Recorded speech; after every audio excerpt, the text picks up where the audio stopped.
Hey guys, just a quick note before we begin that the show may contain spoilers and adult language, but that's just because we know how to have a good time.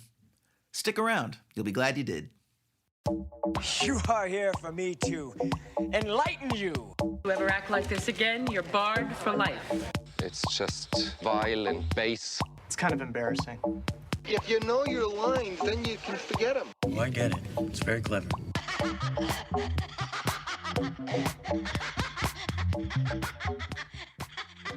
Hello, peoples, and welcome back to another episode of Esoterica Cinema, the podcast where we take films from the cinematic multiverse and discuss the hell out of them. My name is the illustrious Ryan Siebold, and with me today, a man who has had a long-standing career as Tom Cruise's stunt double, Mr. Jason Peters. What's up, Ryan? How is it going? It's going well, buddy. You're bringing some Captain Caveman energy to the What's Up Ryan intro. I appreciate it. Well, yeah, no, I'm bringing that Tom Cruise energy, right? Like, you guys see how he is when he's, sitting down on a couch ostensibly. Next thing you know, running around, jumping around all crazy. So, I got to be ready to go with that Tom Cruise energy, right? Also, do not cost me opportunities, Ryan. That's more Tom Cruise energy for you. Appreciate you bringing the heat. I flip on a dime, bro, on a dime. Now, Tom Cruise's stunt double, I was just, kind of curious. I feel like you're just kind of sitting around eating donuts and smoking cigarettes all day. I couldn't imagine you'd have a whole lot to do, but, pretty good job to have. Kind of like a third string quarterback. No. So basically what it amounts to is there's a lot of, so I'm going to give you guys a little bit of a secret here. Okay. A little insider trading, industry trading, let's say. Insider trading is okay. illegal, Okay. We would never. Hey, that's that. What our fans tune in for here. Yeah. So, Tom is very involved in a lot of, shall we say, less than legal foreign film markets. Okay. So you guys are probably familiar with, some of. We just got our first lawsuit, Jason. Carry on and be notified right here in the email. Shit. All right, hold on. Let me use our Gmail if you could do me a account. favor, if you could go back and if you could edit or bleep out the times where I say Tom Cruise, including that one right just there. I'm going to hereby refer to him as entity number one. Okay. For Tom Cruise's lawyers, that's Jason Peters, Peters. So entity number one has a strong showing and a strong presence within a couple of these sort of, like I said, black market film industries, not the least of which is Ghana. So you may not have realized this, but you've probably seen a lot of the very, shall we say, creative movie posters that come out of Ghana for stuff, Sure. Mrs. Doubtfire, where it shows him, holding a rake and stabbing Pierce Brosnan's character in the chest and feasting on just crazy, bizarre, out there shit. So what Tom does to actually supplement his income, you'd think $20 million a film plus back end would keep you afloat, but there's a lot of money going to this Church of Scientology, church in quotations, obviously. And so what he does is he makes a lot of secondhand films in Ghana, and I'm actually Tom in all of those films, right? So definitely. Yeah. No, that makes total sense. Yeah. Because when I see your face, Jason, I think Tom Cruise hands down every time. It's uncanny. Yeah.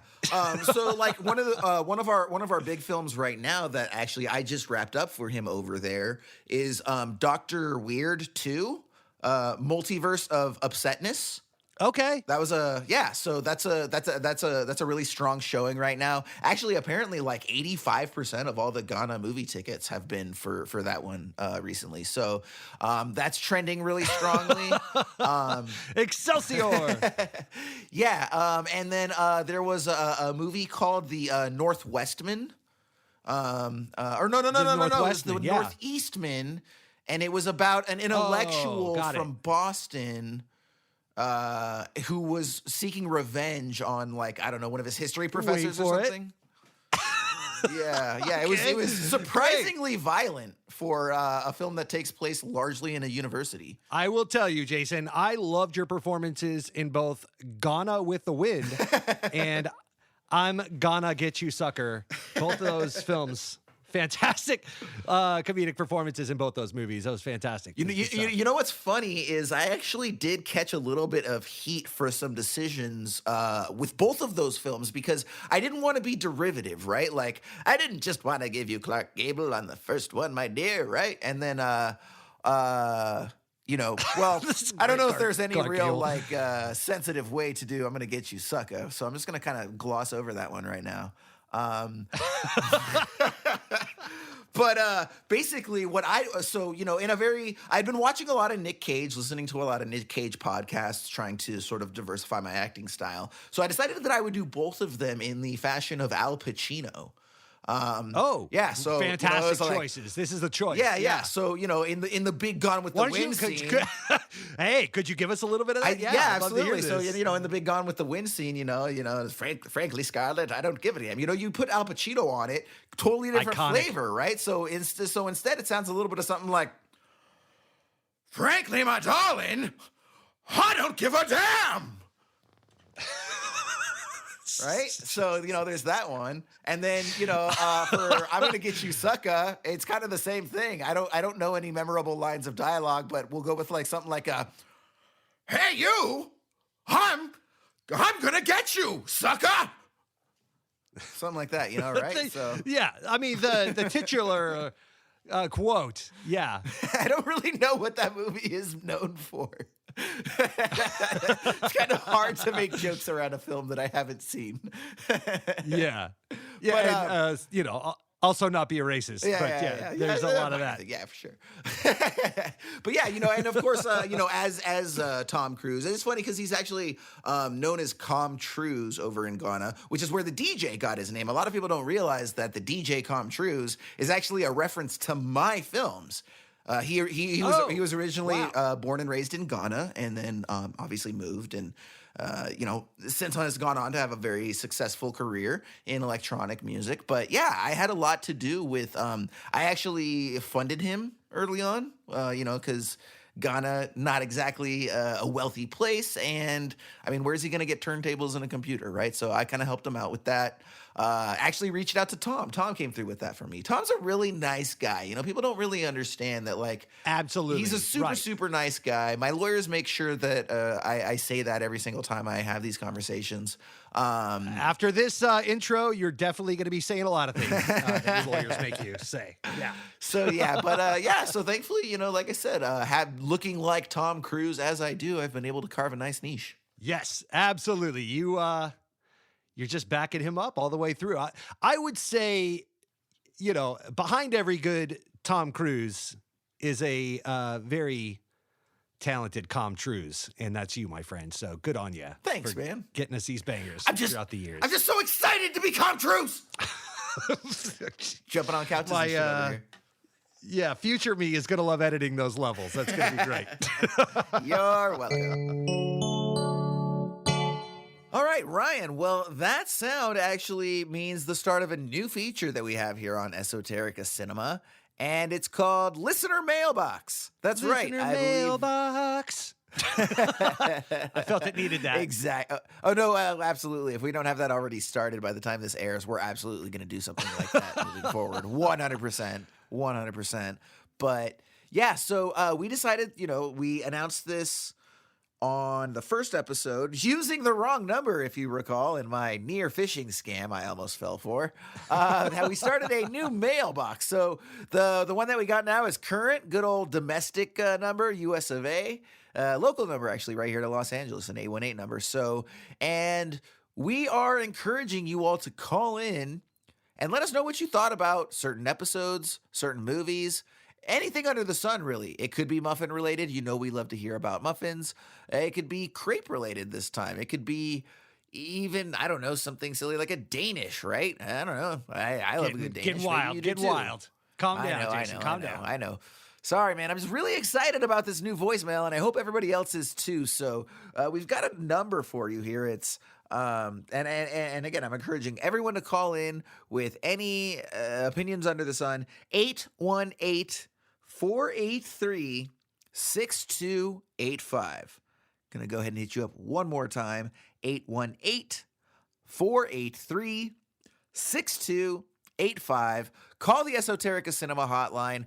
Leave us anything that you would like for us to play on the air. And Ryan, what we're going to do here is we're going to go ahead and listen to our very first 2 submissions ever. First up, this caller. Put me on the air, bitches! Blueberry muffin. Well, Ryan, I mean, she did get on the air, and we did put her on the air as requested, and she referenced muffins. You know, obviously, it's somebody who listens to the show. Otherwise, you know, or else really muffins just are that popular, and we didn't really realize the entire time that we've been hitting on something big here. It's on brand, and yeah. She knew how to tug at our heartstrings. Absolutely. Thank you, listener. Let's go to our next person. Hey, this question's for Jason Peters. I want to know, man, why the hell did you cut the Yeti beach scene out of Whiteout? You know, that book was missing a lot of good sexual tension. I think putting a Yeti on the beach is what we all wanted to see. And I for one, I'm fired up about it. And I'd love to hear your defense, man. Just unacceptable. Oh, geez. Okay, so everybody. So this is Jason. You have some splaining to do, my friend. Yeah, this is a dude named Ashton McCulley. If you've been listening to us for a while, you may remember him as the author on that wrote the books we used to do the commercials on back at the end of season 1, and I believe most, if not all, of season 2. We had the commercials for Aberrant Literature. Yeah, exactly. Whiteout with the Australian dude. Whiteout. And that's actually my side hustle, guys. My little publishing venture, Aberrant Literature. There we do some cool science fiction, horror, sci-fi, fantasy stuff. We got a new anthology coming out that's a cosmic horror book that'll be out within the next couple months. And then the first person I ever published was this dude, Ashton. His book, Whiteout, is awesome. It's a super fun adventure It is novel. awesome. Yeah. In all fairness, jokes aside, I love that book very much. It has all the adventure boxes are ticked from, you know, if you're a fan of Indiana Jones or the Uncharted video game series or anything of that ilk, it's fantastic stuff, and it's very well written. And, you know, I know you won't toot your own horn, Jason, but just for the listeners, Jason is a bit of an author himself and has written some whole-ass novels, start to finish. So, yeah, good stuff here. We love his contributions to the literary world. A lot of people don't know that Jason actually is an established writer, publisher, and editor, and apparently sometimes a little too astute in the editing department, getting rid of some of the hot, sexy Yeti scenes that the public wants. Steamy beach Yeti. I always tell Ashton he has no idea how good he has it with me. It's literally the only thing I've ever cut from anything he's ever submitted, and we've done 3 or 4 things together. And so it's literally the only thing he has to complain about, so he complains about it all the time. But yeah, Ashton McCulley is a great author. Go ahead and check it out. Whiteout, I published the book. If you're interested in checking out my work, I did a little metaphysical fantasy called Preconscious. Go ahead and check it out. It's a little sci-fi as well. Hit me up later. But yeah, that's the context for that one. Available where books are sold. And that's what we got here to start us off with our new Esoterica Cinema Hotline listener mailbox. So thanks for calling we'll see if we get any. Appreciate you, buddy. And we'll see if we get any more, in-depth analysis in the future, or if it's going to be just a lot of inanity, or maybe somewhere in between. We'll see. But either way, we sure do appreciate you people calling in. And once again, as a reminder, you can call in to the Esoterica Cinema Hotline. We would love to hear whatever you have to say about anything under the sun, including cinematic items as well as muffin-related items.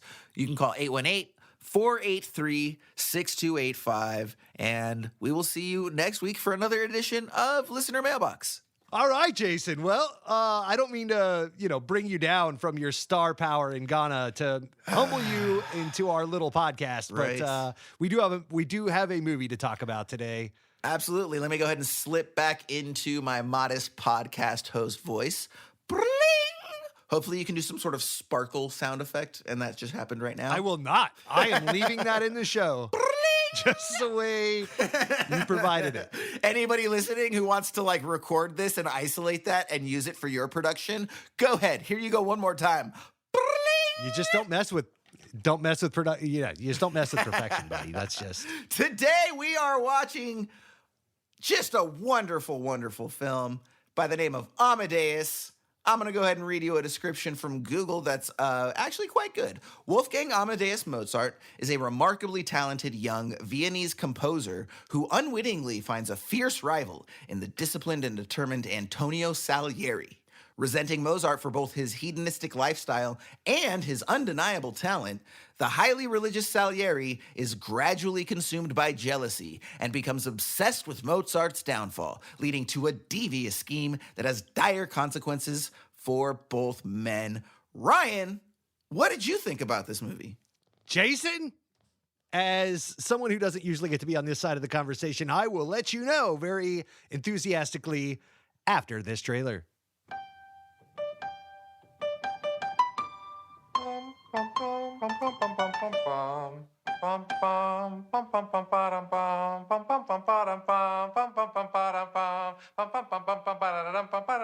Yes, I know that.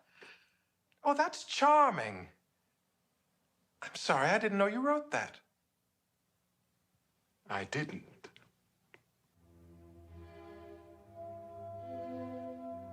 That was Mozart. Wolfgang Amadeus Mozart. The man you accuse yourself of killing.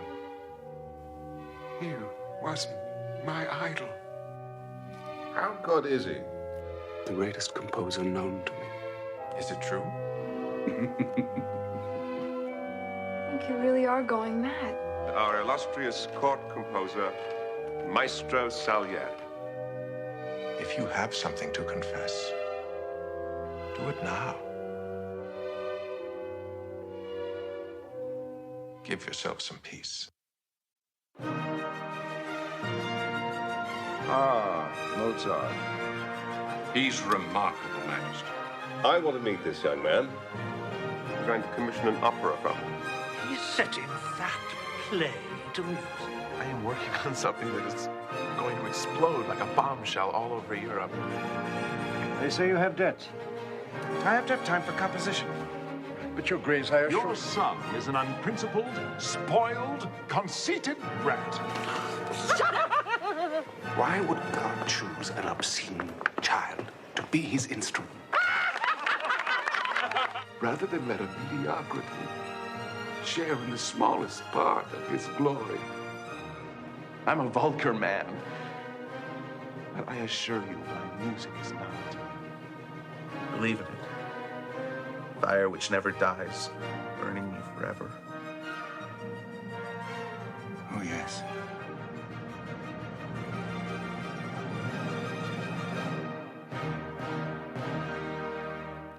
All right, now, Ryan, before we talk about this film proper, let's just real quick touch on the writer and director. So the writer is a man by the name of Peter Schaefer, and he was originally a playwright. And the play, I want to say, came out in about 78. This film, I believe, was released in 84. So, pretty quickly adapted. So he actually wrote the screenplay for this film, along with Milos, but he gets full credit. So he adapted his own theatrical production for this film, which I thought was pretty interesting. And they actually had a very interesting relationship when they were crafting this film together. So the story goes that Milos was actually dragged to the theater to see this this stage production called Amadeus. And the funny thing is, apparently he was not looking forward to this because in his native country, the Czech Republic, apparently they do a lot of biopics on musical composers. And specifically, the reason that they do this is because the films themselves are never political. So they'll often be these sort of totalitarian or communist regimes, and they don't like having any film that makes some sort of political statement, talks negative about the state, etc. So the state would largely fund these biopics of famous musicians and these theatrical productions of famous musicians. So Milos thought he was just going to another by the numbers one of these, ended up being really struck by the production, and by the end of watching the stage production, reached out to his agent, was like, hey, get me the writer for this. I want to make it into a movie. So pretty interesting way that came together. The two of them ended up actually working on the screenplay together for like 5 months, spending 5 days a week and then flying back and forth like on the weekends to get what they described as a much needed respite, because they fought very hard on the direction of this film. They have very different styles. And, you know, Schaefer likes to go out of his way to kind of subvert expectations, and Foreman does to a degree, but within reason. And so it was a really sort of interesting give and take that the two of them had in the creation of the film that is based on the theatrical production. But apparently the theatrical production had a lot less music and a lot less Mozart, and it was really just mostly a drama about Salieri. So they agreed to bring those elements to the film. So a little bit of background there for you. Interesting. Yeah. You know, before we dive into this proper, I should throw out that I'm a moron, and I had to completely educate myself on the surface about what was going on at this time. You know, the composers and dates and things kind of eluded me. So I know obviously Mozart and Beethoven and all these things. But as far as when these people existed in the time frame that they, you know, you talk about different eras of music, classical music, and even the regions. Like, I had no idea that Mozart was from Austria, and so was Beethoven and Haydn. Now, Beethoven was actually from Bonn, Germany, but all these people existed kind of in the same time. In fact, it's rumored that Beethoven and Mozart and Haydn all knew each other, whether Haydn was kind of a mentor to Mozart, even though he wasn't portrayed in the film. And it's rumored that Beethoven and Mozart had met, although Mozart was about 20 years his senior and died young, so there was a lot less overlap in that regard. But yeah, as far as who Salieri is and Emperor Joseph II, played by Jeffrey Jones, you know, this was a learning experience for me, and Nice. I really enjoyed this movie. I thought it was an odd choice that Tom Hulce was Wolfgang Amadeus Mozart, as I only knew him from Animal House. So I was like, that's an odd pickup. And then I did a little research on that and found out he actually was a huge Broadway guy. He's won Tony Awards for several things, and not the least of which did American Idiot, the adaptation of Green Day's album, for Broadway. And he got his start for Peter Schaefer, doing a play called Equus on Broadway in 1972, I believe. So I would imagine that has a lot to do with why he got chosen to do this part, because of his inroad with Peter Schaefer in the past. So Yeah. For you to say Peter Schaefer was very deeply involved in this, I believe he was. It also stars a great F. Murray Abraham as Antonio Salieri, who is fantastic in this role. 100%. Yeah. And we'll go ahead and get into that here very, very soon. When this film kicks off, though, we have two men, one played by the great Vincent Schiavelli. Always nice to see him around. Vincent Schiavelli! I was so excited to see him. Nice little Such a cameo unique for Milos, face. I assume. Yeah, exactly. They actually reached out to him specifically and asked him to do that. And, you know, they're the keepers of some place. We don't really know exactly what yet. And they're approaching a closed door, and they're trying to coax someone out. Again, we don't know who it is yet, with, you know, looks like some sort of dessert, cookies and whipped cream, etc. And the man doesn't come out. That shit looked good, right? Looked real good. Oh, yeah. I wanted some. The man doesn't come out, though. Instead, we hear a scream, which prompts the two men to barge down the door. They open it up, and we see our titular character, Salieri, with a bunch of blood all over his neck and his hands, having just slit his throat, which triggers, obviously, a number of people to come and try to rescue him and take him to a nearby hospital. Now, the one thing that I do think is very interesting, by the way, that was one thing that they fought about, was the amount of blood on that scene. Milos didn't want very much blood, and Peter was like, you've got to be realistic, man, and have a bunch of blood. So Peter won out, but like Milos still thinks that scene is too bloody. Interesting. Yeah, and I thought, and one thing that I really appreciate about that scene is how it's the first instance we see of the way that the music is going to be such a central part of this movie. So when they're actually running Salieri over to the hospital, we also are contrasting that with a number of people dancing, right? And it's all set to one of Mozart's pieces of music. And even the editing is actually on beat for that entire first scene. And so this was a very intentional decision by them to really bring to your and the audience's attention the fact that the music is sort of a character in and of itself, right? It's going to be front, Sure. it's going to be center, it's going to, a lot of the narrative, it's going to be weaved into the narrative, decisions are going to be made based around that. So they really wanted to just sort of show you up front that, like, yes, you know, the music here is going to be just as important as the location, the acting, and everything else. And then we quickly get what I think is a really strong setup where we see old man Salieri in what is a mental hospital, and he's visited by a priest. And so this is sort of the device that's, you know, set up for the entire film, where he's recounting this story of his youth, and it's ultimately his story, right? Salieri is the protagonist of this film, and it's sort of about how his and Mozart's lives move in tandem. And for Salieri specifically, Mozart ends up being this sort of great antagonist for what he's trying to do. And when we start, we've got, you know, a quick flashback where Salieri actually tells of being in his youth and how his dad didn't approve of music, but Salieri wanted to be a very famous composer, and he actually prayed to God to make him a famous composer. And shortly thereafter, his dad choked to death at the dinner table. Salieri interprets this as God stepping in and intervening on his behalf, and so he commits the rest of his life to being a very religious person, right? Because he thinks that this is what God wants. This is reverence and appreciation for the fact that he being God took Salieri under his wing and made him a great composer, right? And he takes that very seriously. We contrast that with this cat, Mozart. So when we're introduced to Mozart, the two of them are at this party. It's at this very grand, opulent sort of, you know, castle, everything you picture in your head, right? Just in terms of those like grandiose, opulent 1800s, you know, or prior architecture that's still around to this day. And we see Salieri progressing through the hall. He's wondering if he's going to be able to recognize who Mozart is just based on his reputation, finds himself in a room with a bunch of desserts.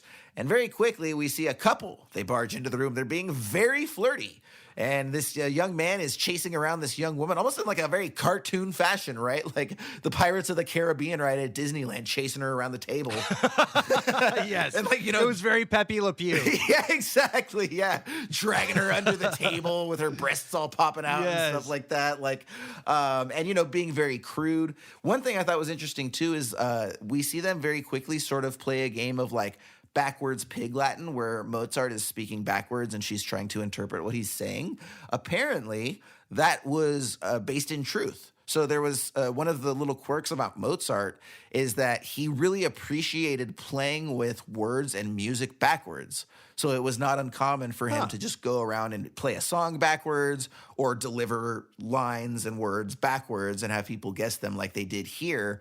And that actually speaks to a larger approach that Peter Shaffer took, which is that everything that he does in this script has a kernel of truth in reality. So basically, a lot of the things that Mozart does were actually things that happened to other people that were close to Mozart, and he borrowed them for dramatic purposes and, you know, ascribed them to Mozart and sort of made them work in the narrative.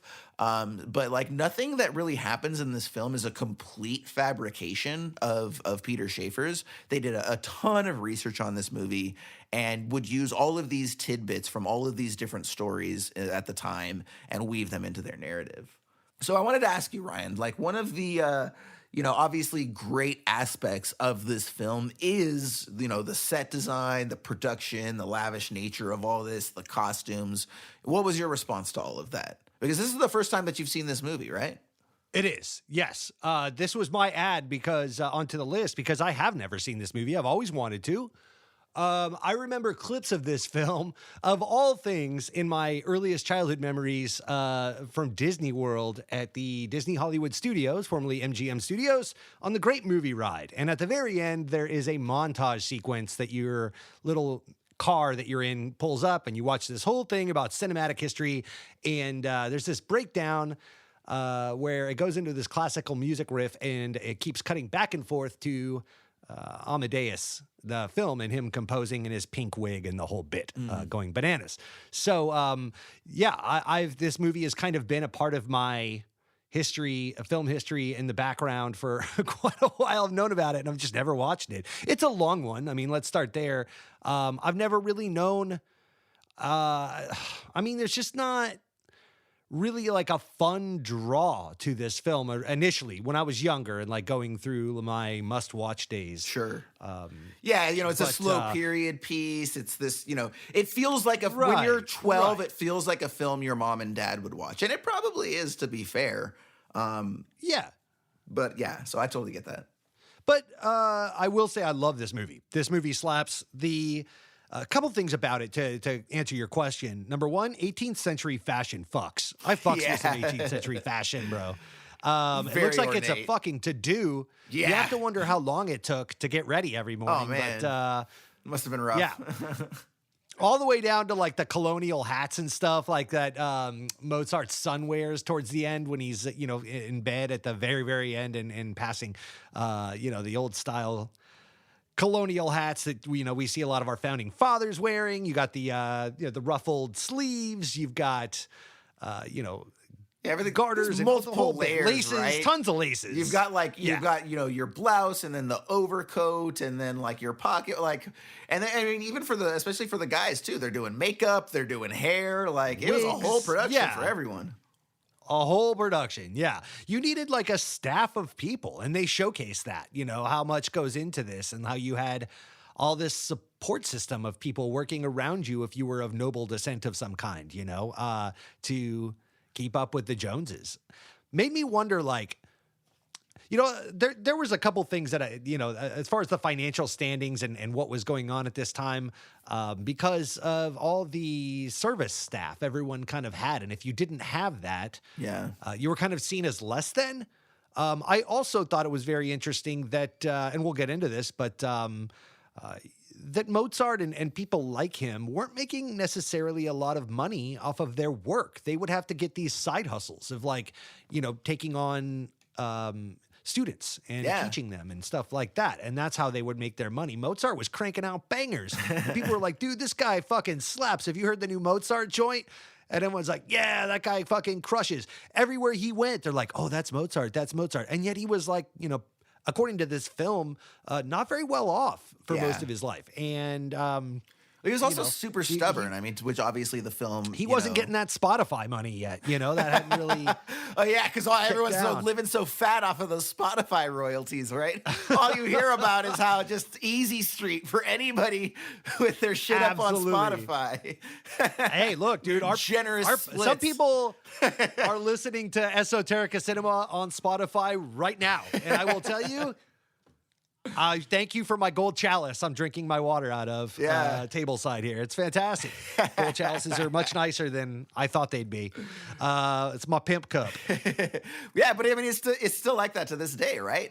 That's, I guess, the interesting thing is 100, 200 years, however many years later, it's the same thing. Musicians can't make a living and just doing the music, and there's a very select few. But you would think, to your point, right, that he would have been like that select few that made it, right? He would have been like the Billie Eilish of his time or something, right? Like he's one of the three that get paid buku bucks at the time. You'd think.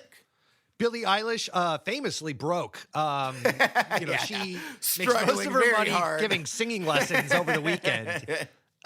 In Glendale. Living in near poverty, that one. Yeah, just, hanging out in the burbs and just getting by,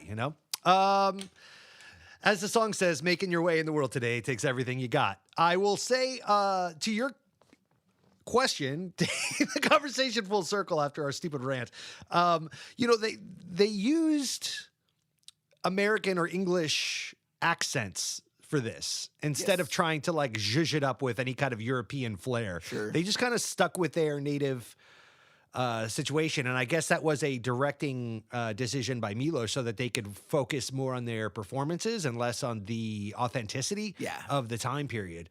Do you think that, tossing it back to you, do you think that worked for you or how did that play out as far as like kind of westernizing this. Yeah, no, I honestly, I thought it worked very well. And perhaps that's because I'm a Western audience, right? And so you could argue that it speaks to me to that degree. But I mean, let's be honest, Ryan. When did we do The Beast? Like 4 films ago, right?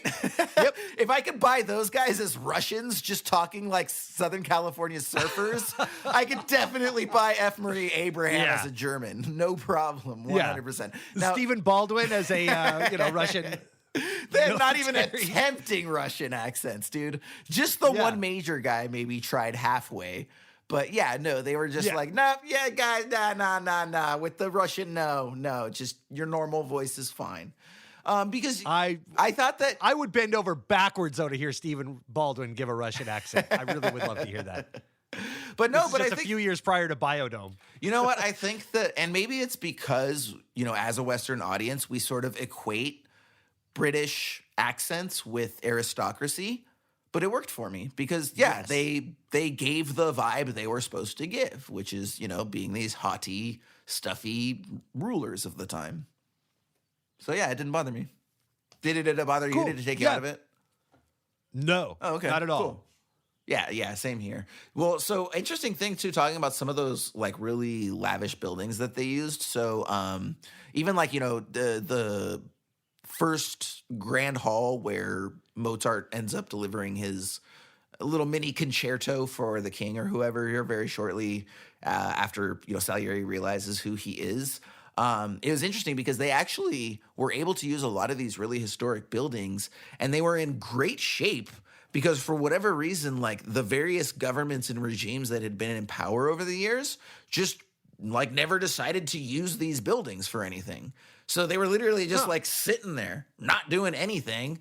So they were like dusty as shit. But then when they like, took a broom to it, spent a day with it here and there, there was like no restoration needed at all on any of these places. Like to the point that like they were sort of confused, like, why are you guys not using these like wonderful, public buildings that you guys have for things? And it was basically just like, meh, we don't have to. What are we going to use them for? No big deal. Interesting. But yeah, so, and it was kind of funny too, because a lot of the people in the time, like, because again, we're talking about like communist regimes, and there's a lot of secrecy at the highest level of these different governments. In Prague specifically is where a lot of this was filmed. And there was for whatever, I guess at the time in the early 80s, there was like a ton of secret societies at the time because there was a lot of social unrest and various governments doing nefarious things and whatnot. So like basically there was a lot of people sort of actively working against the production behind the scenes, which is interesting in and of itself because that's a direct correlation to how Salieri spends a lot of this film working against Mozart behind the scenes, right? Which I thought was interesting. Okay. So one of the things is there was secret police. Secret police were huge at this time in Prague. And I guess they were just like following them everywhere, and they had all of their places bugged and this and that. And so like they, when they first came around talking about using these buildings, everything was hunky-dory. Then they went to go sign the leases and everyone was like, absolutely not.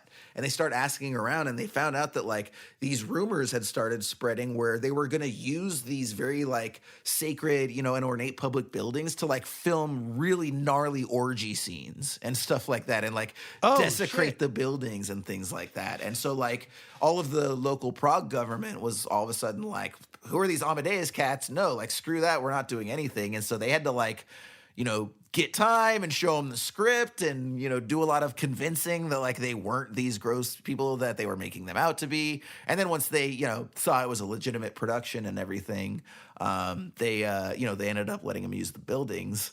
And there's actually one specific story about this that was crazy because on top of the secret police, part of the reason you had secret police is because Prague at the time also had secret Cuban revolutionaries. Like communist revolutionaries.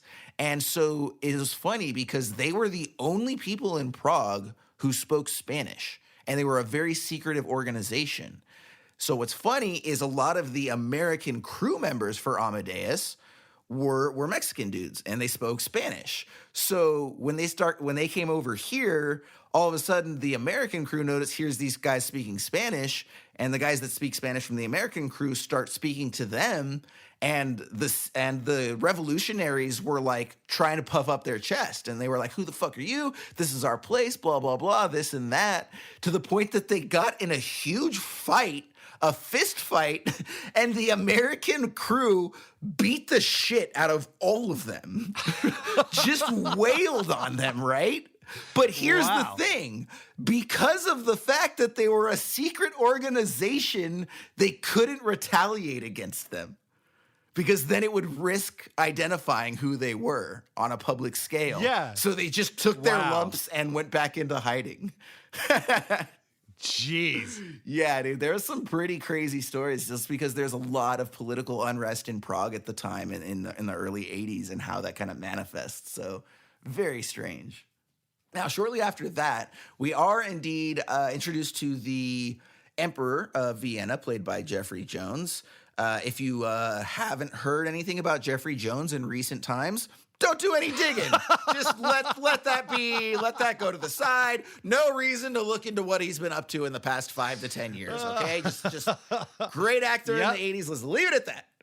And he was Ferris Bueller's Day Off. Yeah. Amadeus, Mom and Dad saved the world, and he died. Right. And that's the end of that. Thank you for your service, Mr. Jones. We bid you adieu. It takes bow. Yep. And so he wants Mozart in his employ. He tempts him with the offer of funding his opera of his choosing. There's a quick debate of whether they should do Italian versus German. For anybody who doesn't know, the operas are traditionally Italian, so the purists, operas always have to be in Italian. Mozart is definitely not a purist, right? He's kind of one of these guys who likes to do things differently. He's trying to take opera to strange new places, man, right? So he's definitely wants to do something different. He picks German. And then from there, we get the introduction of Mozart to Salieri. And this is such a great introduction because of A, how well it illustrates all of the characters, and B, how well it sets up the central conflict and how clearly it does so, right? So basically, the emperor has courted Mozart. Salieri has written a new piece of music to welcome Mozart to the gang, basically, right? And the emperor, who's not particularly skilled, wants to play it for Mozart. I actually have a clip of that. Let's listen real quick. Mozart. Majesty. No, please. It's not a holy relic. Majesty, if you want, it's already here in my head. What? On one hearing only? I think so, sire. Yes. Show us.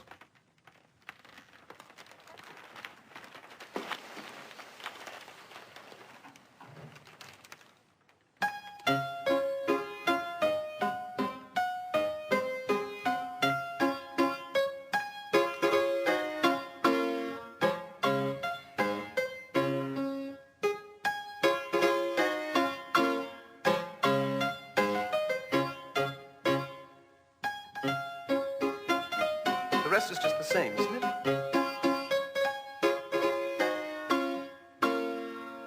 It doesn't really work, does it? Did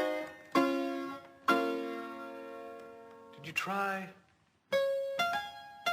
Shouldn't it be a bit more?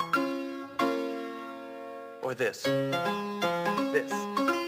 Yes.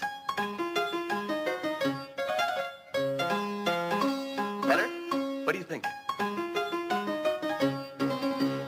So, Ryan, what we see here, we've got this very sort of decent song. It's fine, and it's composed by Salieri, and it's very disrespectfully changed by Mozart, but also in a very brilliant and easily done way.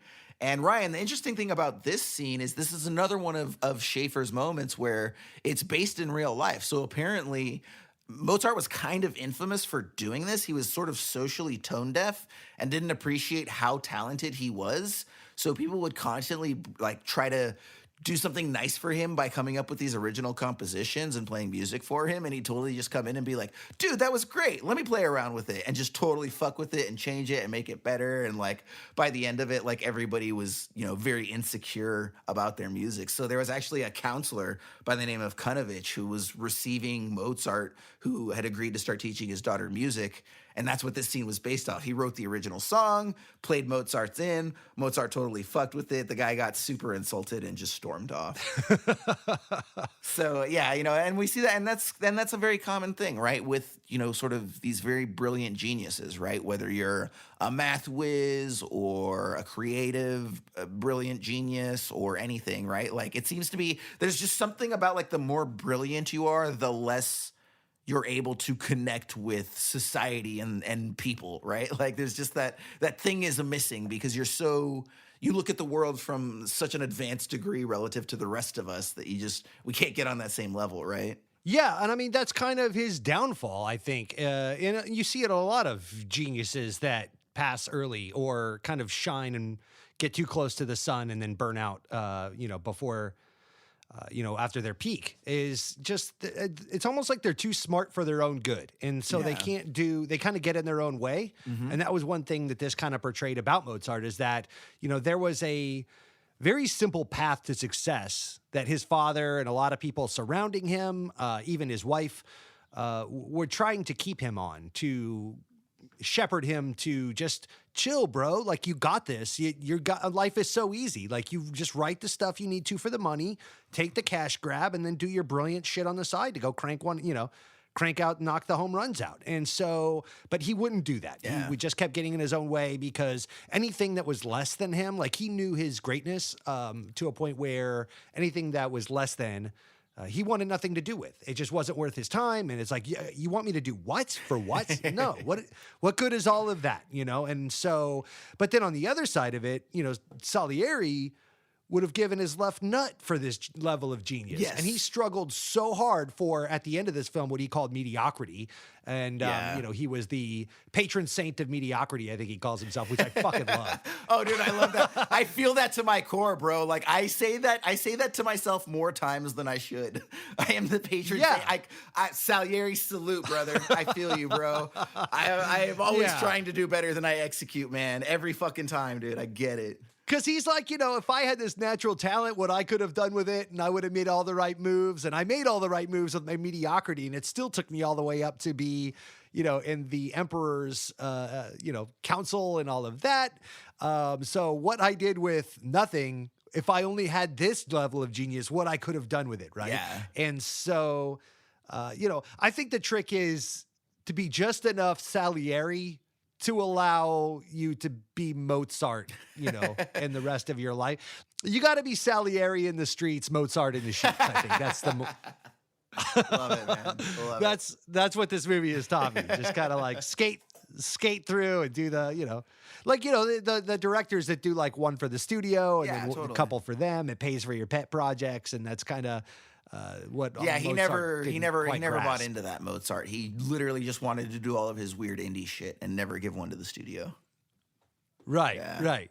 So, but yeah, and then also it sets up sort of the central theme of the film with regards to our protagonist, because let's not forget that Salieri is the protagonist of this film. This is Salieri's film, and it causes him to outwardly spite God, right? And that's definitely one of the central themes of this film is, you know, man versus God, right? And in the man versus God, I don't want to call it a trope, theme. Man versus God theme has been explored in numerous different ways, right? Like, for whatever reason, one of the first things that comes to mind is actually Lieutenant Dan in Forrest Gump, right? On top of the sail, you know, fists raised at nature, like, give me all you got, you know, like stuff like that. So we've seen numerous different examinations of that theme of man versus God. And I think the interesting thing about this one is it's man versus God specifically as it relates to creative talent, right? Like, Salieri's entire resentment is because he is not an artistic genius to the degree that Mozart is. And that's all he wants in life. And you could say that there's probably a part of it that is born out of appreciation for music and appreciation for God, but you also get the sense that Salieri also just really wants to be a celebrity, right? Like so badly wants to be loved by people, but his personality is so detached from the people that he's never, he could be the most successful composer in the world. I still think he wouldn't get what he was looking for because he's, again, like the defining characteristic of Salieri is he detaches himself from all of these people, and he's one man on an island. Celebrity. I think that he just wants his due, I mean, he's what you could say, like, because the movie starts with him as a child, right? And showing his progression being stifled by the limitations of his father, who finally passes away. Sure. Limitations are blown off. Now he could do as he pleases and achieve the success. But I think he just wants what we all want, which is I work hard, I get rewarded for said work. And when you're working hard at something like creative talent, sometimes natural God-given ability is more important. Like you could work and strive and practice, and all those things are necessary, but it's the natural ability and having an eye or ear for some of these things that can take you from good to great or great to legendary. Yeah. And that's why only a few of these people exist. And that's why they're given the celebrity. And I don't know that Salieri necessarily even wanted. Now, maybe he did, because even in his later stages after trying to kill himself, he was trying to impress the priest in the mental institution. Like he hated that so he was recognize his do you music. recognize this? Right. So maybe you're right. Maybe he did want a version of the I think that he wanted both. Celebrity. Yeah, I think that he wanted because look, I get it, right? So like for example, when I started my publishing company, right? It was the same thing, right? Where it's like I want to do original work that nobody's read before, but I want it to be hugely successful at the same time, right? And unfortunately, there comes a point where you realize like those two things just don't coexist, generally speaking. There are exceptions, yes, but they're just that. They're exceptions, right? And I don't think that like he's so envious of Mozart. And I don't think that it's about, like, there is a degree of, like, okay, yeah, I put in the work, I should be respected. But here's the thing, he is respected.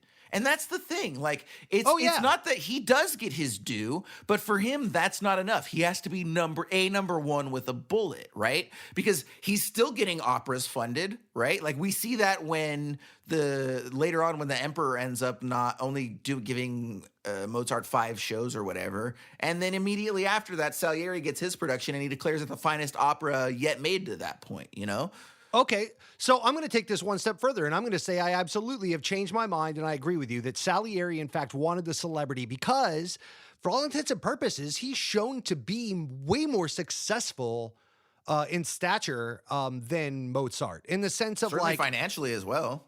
Correct. This is my point. Yeah, he's working directly under the emperor and has been for a long time. He's achieved, and the Emperor of Austria, I mean,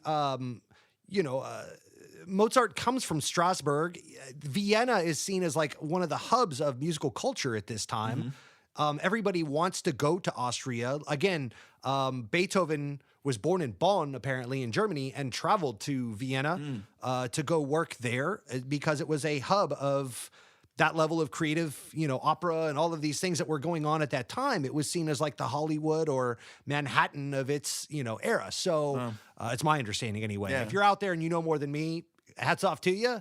I've got a dog brain, so pardon me for the little bit of research I did on this film. But yeah, that's my understanding, is that these dudes would all try their hardest to get to Vienna. And here is Salieri, to your point, in the heart of all of it, in the mix, and advising the Emperor of Austria as to who should come and go. And Mozart comes to him for approval and to say, can I do this thing? And, Salieri is advising, a part of that council looking over this. So, Mozart doesn't have any kind of hired help or bed servants, bed maids, all of that, house servants. We find that out later in the film that, Salieri hooks him up with some of these things. Sure. Salieri's the one that gives him gold in secret that leads to his downfall. So Salieri's got like life on autopilot. Yeah. What he doesn't have is the cocaine and the bitches, He just wants that rock star pink wig and the lifestyle and the whole bit. He wants the crowd and, standing up for applause for him. Yeah, he wants the adulation. He wants to be the guy where, when he walks into the bar, everyone's like, hey, Salieri, right? Like they do with Mozart. Right. And you bring up a really good point, too, that I wanted to touch on very quickly before we move on. And that is you said it's, you kind of touched a little bit that it's not a trope, it's a theme. But it is kind of a theme through all of written word in history and entertainment and so forth. And that is God versus man, right? Yeah. And it's the paradox of, if God is responsible for your successes and we praise God during the wins, then we also have to blame him for the losses, right? Mm-hmm. Like Salieri prayed to God initially early in life, give me the talent that I might speak your voice through me and be, an example of your greatness and perfection. And when that talent was never achieved and he was only blessed with mediocrity, his words, not mine. And then he sees Mozart living in sin as a heathen and doing as he pleases and just living this rock star lifestyle, then now you must curse God, because why did you?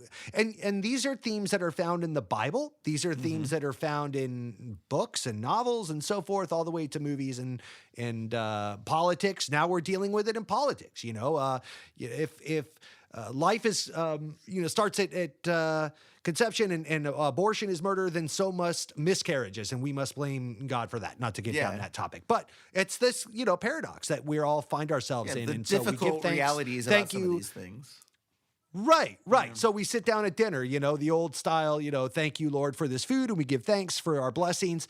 Well, does that mean he cursed the starving? Is that God turning his back on the less fortunate? Because that doesn't seem like a good thing. So this is weird back and forth, and I don't have an answer to any of it. I'm just stating that these themes are found rife through this movie, and it definitely. And also, really quickly, as a little added tidbit, every time I see religion portrayed in European cinema or art or anything, and now I've gotten the great opportunity to start traveling Europe, and I work over there off and on, or have taken several trips over there. Nice.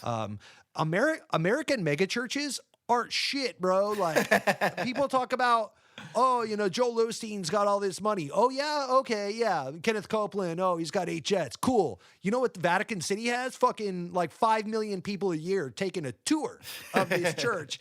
Michelangelo painting the ceiling, gold things everywhere. Looks like Donald Trump threw up in this motherfucker. Like crazy business. Mega churches over in Europe are next level cool. Yeah. And just bananas to look at. It's like you walk in and your jaw hits the floor. You're like, oh, wow. And it's like, yeah, this wing was built in this century, and this wing was built as a dedication to Pope such and such. Like, dude, ain't nobody building Joel Osteen wings over hundreds of years and taking, millions of people taking tours of Kenneth Copeland Ministries. That just ain't happening. Like, also probably a lot more corrupt than American churches too, as much as I cringe to say that.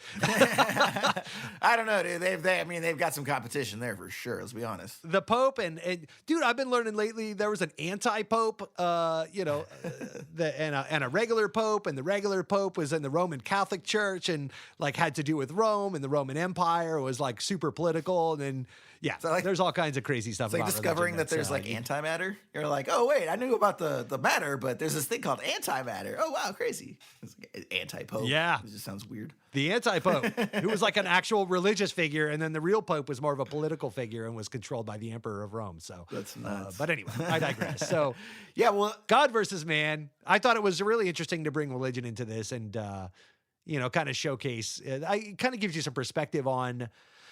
Also, Salieri not taking responsibility for his own shortcomings and trying to pawn it off on God as if it was not his a fault of his own. Therefore, he wouldn't have to own that. He could blame that on a religious deity of sorts and say, well, it ain't my bad. God fucked me, so fuck me, fuck you. I'm coming after all these motherfuckers. And so that was kind of the whole thing. Absolutely. And now, a quick word from our sponsor. I can't believe we finally made it out. I know! It's been forever since we've been on a proper date. Oh, here's our server. Oh my gosh, it's bowl of plain Greek yogurt come to life, Ewan McGregor. That's right. Hello, and welcome to Salieri's Mediocre Italian Restaurant. I'm Ewan McGregor. Have you been here before? We haven't. We've been somewhat interested. We've heard everything is just so-so. Oh, it's the most so-so. If it's your first time here, may I recommend this special this evening? It's a baked, unbreaded chicken breast with plain pasta and butter. We've cooked the chicken hours ago and just left it sitting there on the counter. Well, that sounds tolerable. We'll make it 2. Okay then, I'll just get you some tap water, no ice, and be right back with those. I can't believe the most mediocre talent in the world, Ewan McGregor, is our server. Just listening to him feels like jury duty. I've heard he's training to play Mike Pence in a new movie. Oh, that's perfect casting. Okay then, as ordered, the lukewarm chicken special with pasta and butter. Oh, great, I'm starving. What? Wait a sec. What's this? What are these black bits here? Looks like seasoning. Seasoning? Blah, blah, blah, blah, blah. Oh, well, this won't do at all. Waiter! Yes, is everything so-so? No, look at here. There's seasoning in my chicken now. Oh no, our Chef Mo has done it again. I deeply apologize. I'll rinse this off in the sink and be right back. Don't bother. I knew this place wasn't mediocre enough from the moment I walked in and Paula Cole was playing. This song only made it to 11 on the charts, sir. It's the karaoke version, and it's on repeat, ensuring the highest level of mediocrity. 11's too high for him. Far too high. She is Canadian, though. Oh, that's a good point. No, we're leaving. I've made up my mind. Honey, get your things. I'm terribly sorry, sir. I wish I could do something. Thank you, sir, but there's nothing to be done. Oh, where will we eat, then? I'm starving. We're going down the street to the most mediocre restaurant in the world. Applebee's. Come down the street to Applebee's, where none of our food has flavor. And now, back to the show. And in terms of the narrative, we've got Mozart doing his first production, which is a big hit. Salieri's envious. You know, they're talking about how it's too showy. I love the note that they give him after the show where they're talking about how there's like too many notes in the production. But, you know, one thing that we also get there is, you know, he's being very flirty with the main actress. They're kind of giving each other like fuck me eyes to a degree. And also after the show, his fiance is introduced to the emperor, at which point he's doing the like, yeah, hey, look at that. Okay, we should all wrap this up. Huh? So there's a little bit of that moment there.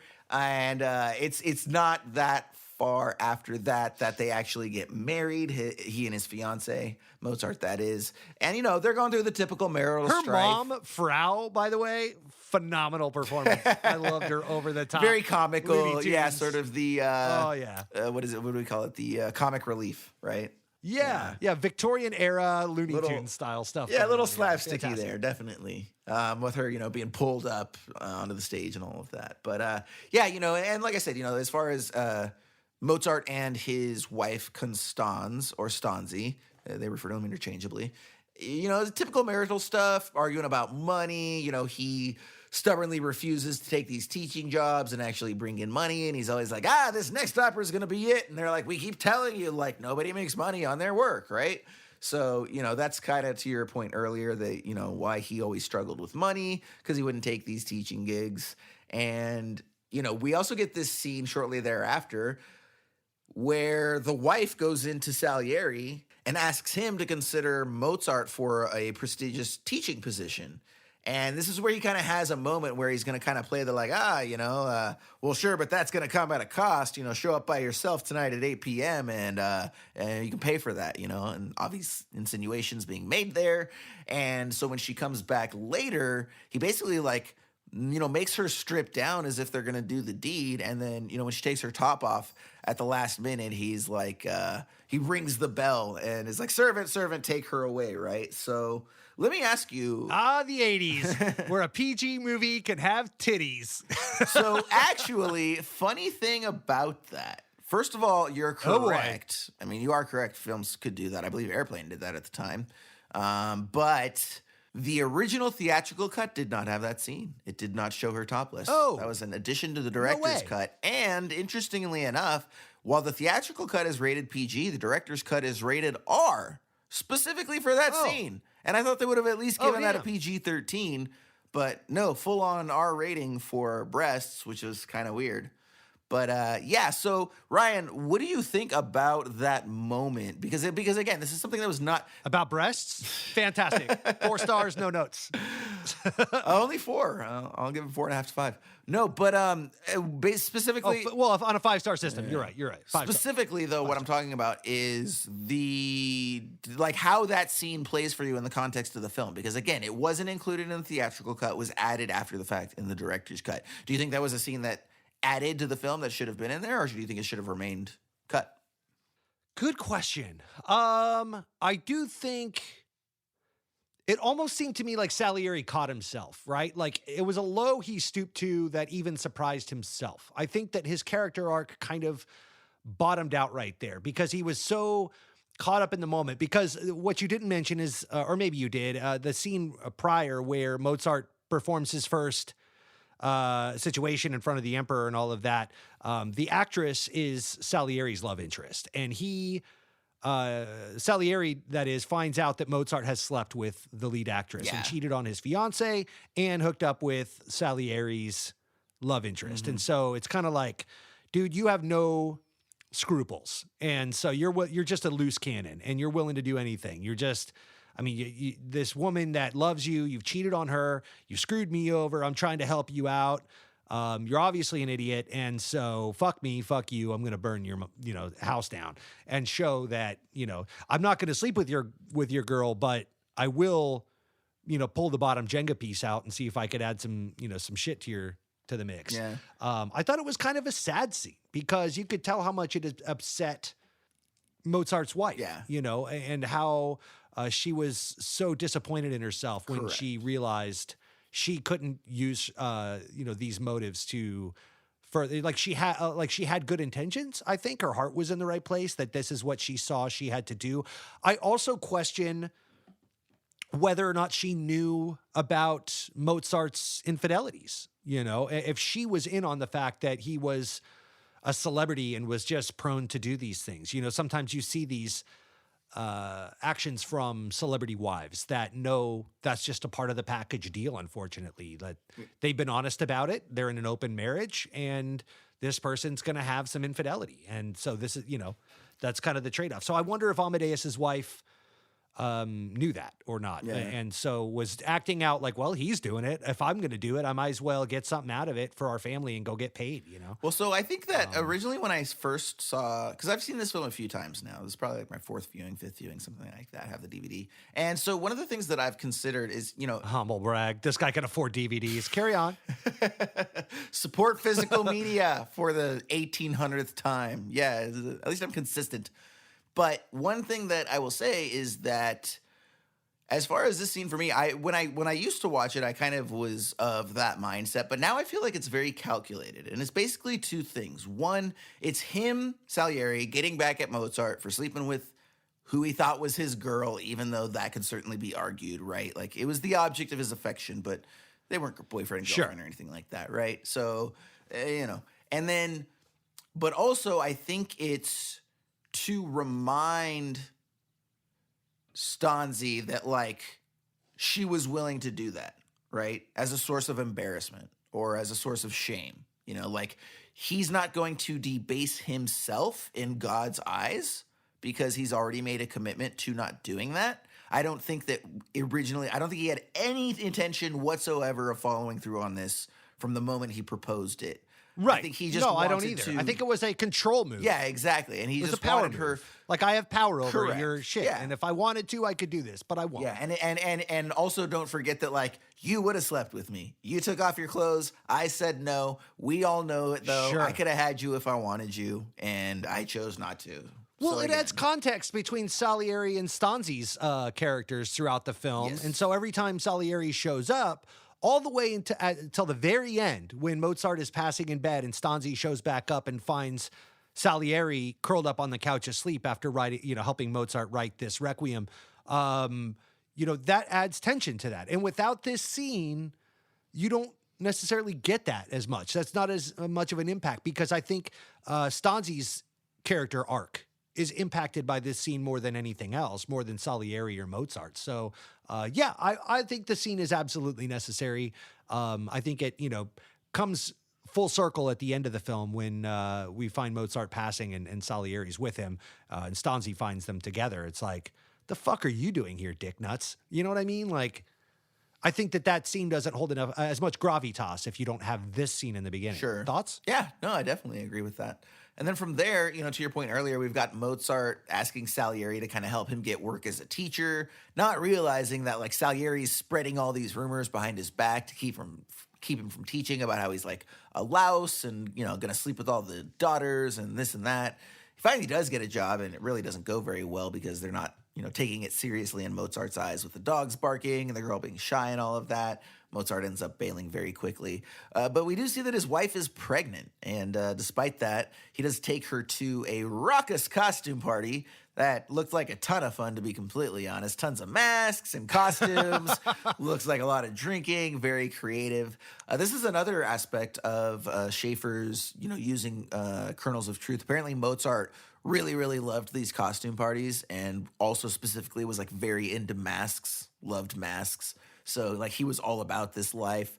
It's where we get the scene that's probably, arguably, the most famous, or one of the most famous, where, he's doing all the different composers, and then Salieri behind his mask asks him to do Salieri, and he kind of plays him like he's mentally challenged, and, ends up farting total afterwards. Schlub, yeah. Right? Like even like Family Guy referenced that scene early on in one of the seasons. So you see a lot of references to that. But let's go ahead and let's talk, actually, Ryan, specifically about the acting here, because I mean, a ton of the success of this film, I would argue at least, it really comes down to the performances across the board. I think none more specifically than Abraham. But what was your response to the acting?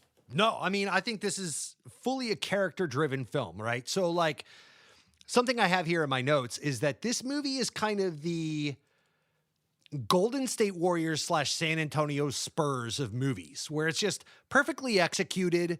You don't have, it's just fundamentals all the way across the board, but it's the performances that carry it. It's not, there's no sweeping huge rock star oneers, steady cam shots or helicopter shots. There's no action in the film. It's just a lot of very pointed dialogue, but more than anything, it's the actors that carry it. And Tom Hulce and F. Murray Abraham is, back and forth. And Elizabeth Berridge as Stanzi is fantastic. Jeffrey Jones as the Emperor is crazy good. All these people just giving their absolute best, man. And that's really the only thing. I mean, you've got the locations, I guess, that were very authentic, and the costume and makeup and all of that. But, it's Tom Hulce making the decision for the laugh of Mozart. We haven't even talked about his iconic laugh. That, right. It's so high-pitched. Very so distinctive. good. Very annoying. Like, you could tell, like, every time this guy walks into a room, he's equally parts charismatic and annoying. And so he's kind of bratty, right? So, and Tom Hulce plays this, walks that line flawlessly. Yeah, he does a great job with it, absolutely. And I think that, so... You know what I mean, though? Like, there's never one scene that you could lean on. Like, no. It's Definitely, it's... And say this, and this, and what about that scene? Like, there's no rock star shit happening here. There's no Michael Jordan tongue out. For sure. It's not like three showy pieces and then a bunch of banality. Like, it's consistent. It's just calculated and absolutely syncopated and perfect. Yeah. All the way through. No, 100%. And all of that is hinged on the performances that are going on. I was glued to the screen for 3+ hours. And that wasn't because, like I said, of any action or fight scene or drama. It was just a lot of, sometimes 2-3 people in a room. This movie kind of reminded me of films that we watch, like Hard Candy or High and Low, that are very much in the same vein, that we could give very high marks to and talk perfectly about. But never once was there anything like, and then this and that, it's not really a technical movie. It's just, and in fact, so much so that the cinematographer, I don't know if you saw this, they didn't even use any lighting for this film. It's all shot in natural light, very Barry Lyndon style. Yeah, with lighting. a ton of candlelight. Candlelight, windows, and diffusion, and all just harnessing whatever light they could get into the room via natural causes. So, yeah. Yeah, so Tom Hulse is really, really good as Mozart, right? He's got the memorable, distinctive laugh that he brings to the table. And that's sort of, that aspect of Mozart as well is a little bit controversial, I guess. There's like a lot of discrepancies to what exactly his laugh sounded like. But they can pretty much verify that it was something that was very much out of the ordinary, because they actually, like, Milos Forman was actually able to find a letter in his research from a noblewoman writing to another noblewoman. And she was describing her surprise at, quote, the inhuman animal sound, end quote, that would escape when Mozart laughed. Could you imagine hundreds of years from now, someone describing us as such, like that Ryan Siebold, he was a nice guy, genius man, but his laughter was an inconceivable animal sound. So I'm sure they took some liberties with the exact nature of it, but either way, apparently, like, his laugh was super, super weird and very, very grating. And, but to be honest, like, as far as the acting is concerned, man, like, this is 100% like the F. Murray Abraham show. Like, I'm not necessarily always a huge acting guy, but this performance just totally blew me away, man, to the point that, like, I'm actually going to go on record and say that for me, this is easily a top 10 performance in the annals of cinematic history. Like, probably I would even bump it up to like top 5. Like, the way in which, especially, not so much, I will say he does a very, very good job with what are the then present day scenes where they're all younger and they're doing their thing. But specifically when he's playing old Salieri and reminiscing about all of these different things, like, so many of his soliloquies and line readings are like, he can take 7 words and it's the most emotional 7 words you've ever heard. There's actually a scene, I'll tell you what, I'm going to play this right now just because, I don't know, maybe there's some people out here listening that haven't, like, seen the movie. But I'm going to, it's roughly, minute 75 seconds of him describing music, literally in his chair, describing the sounds that Mozart makes. And it's just like every note is pitch perfect. Let's listen real quick.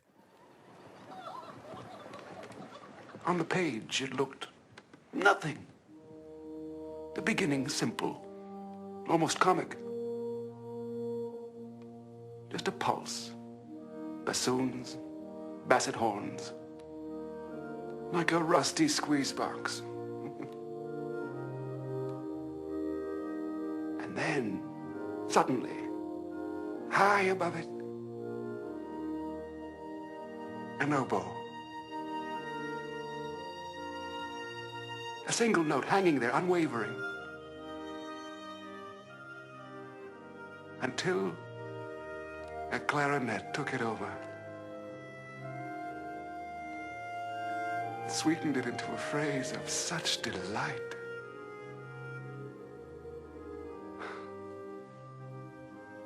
This was no composition by a performing monkey. This was a music I'd never heard. Filled with such longing, such unfulfillable longing. It seemed to me that I was hearing a voice of God. And I mean, what you've got there, like, you can't see it through, the audio or radio, whatever it is, but like, there's just the joy and the beauty and the admiration and the sadness and the frustration. Like, this guy is compounding so many different emotions, and each of them is not only being expressed through his face, but as we just heard there right now, through the delivery. And, it's awe-inspiring when it's supposed to be awe-inspiring. It's heartbreaking when it's supposed to be heartbreaking. And I was so enthralled with this performance, and just all the credit in the world to Abraham, man. That's kind of Milos's thing, right? I mean, I'm not taking anything away from Peter Shaffer and his written words and his the experience with because he made the Broadway play, so he's bringing that along with him. He knows these characters very well. He's lived with them for years. They're a part of his ethos or whatever. But Milos Forman, you look at his library. One thing that stood out to me, talking about character-driven films and personal films, One Flew Over the Cuckoo's Nest. Yeah. There's not like one epic scene or crazy shots or anything action-based. It's very intimate and it's very character-based, and you feel for these characters, all of them, all the way through, from Danny DeVito to Vincent Schiavelli's character to, all Jack Nicholson, obviously, Chief. By the way, for you and everyone film? listening, that's one of my top 10 films of all time, arguably top 5. It's so great. Right. But then go a step further. You got People versus Larry Flint. I mean, you got Woody Harrelson and Courtney Love to, give career-defining performances, perhaps. Man on the Moon. Same, Jim Carrey prior to that. Dealing with Jim Carrey's madness, doing method as Andy Kaufman. Like, I don't know if you guys saw that Jim and Andy film that was on Netflix, the documentary, but like he was like on a whole other fucking planet on that movie. Yeah. Yeah, and then, was that Milos that was getting him to sink his teeth into that? Or, how much? But again, not a lot of crazy moments in that film, but an amazing performance and award-winning film all the way through and through. And so, my only regret about any of this is that Milos shouldn't make more movies. I wish that I have not seen Hair. I'd like to go back and watch that at some point, but Yeah. I think that this is very on brand. I think he's a character-driven and a performance-driven director. And so, as much as I love, Tom Hulce and F. Murray Abraham and all these guys that are in this film and what they're given, I give as much credit to Milos. Oh, 100%. And as a matter of fact, like Milos was instrumental in hiring F. Murray Abraham because at the time, this was a role that everybody wanted. Actually, they can't come out and say it, but I am fairly certain that the insinuation behind one of the features that I watched was that Mick Jagger was heavily considered for the role of Mozart. Oh, wow. And there was a ton of names. And actually, it was Milos who came in and said, you know what? I don't want people bringing preconceived notions of who these characters are into the film. If we get a Mick Jagger or a defined character actor, to your point, the actors bring that with them. You're a defined persona. So now, it's not Mozart, it's Mick Jagger playing Mozart. And the entire movie, you're going to be thinking that's Mick Jagger playing Mozart instead of buying into him he was going to play Mozart? Correct. Not Salieri? Correct, yes. Ooh. Yeah. Wow. Which you can imagine, party guy, everyone likes him, attractive, banging chicks, blah, blah, blah, right? He was the rock star of his time, so it would make total sense. But, and it was actually, and so another thing too, so Milos was like, look, I don't want people bringing preconceived notions, I don't want this guy playing him, like I want people to see Mozart as Mozart. And beyond that, he had done a ton of research, and one of the conclusions that he came to is, I guess, all of the portraits, not all of them, but many of the portraits of Mozart from the time, they're never one and the same. Like his face, I guess, always looks kind of different.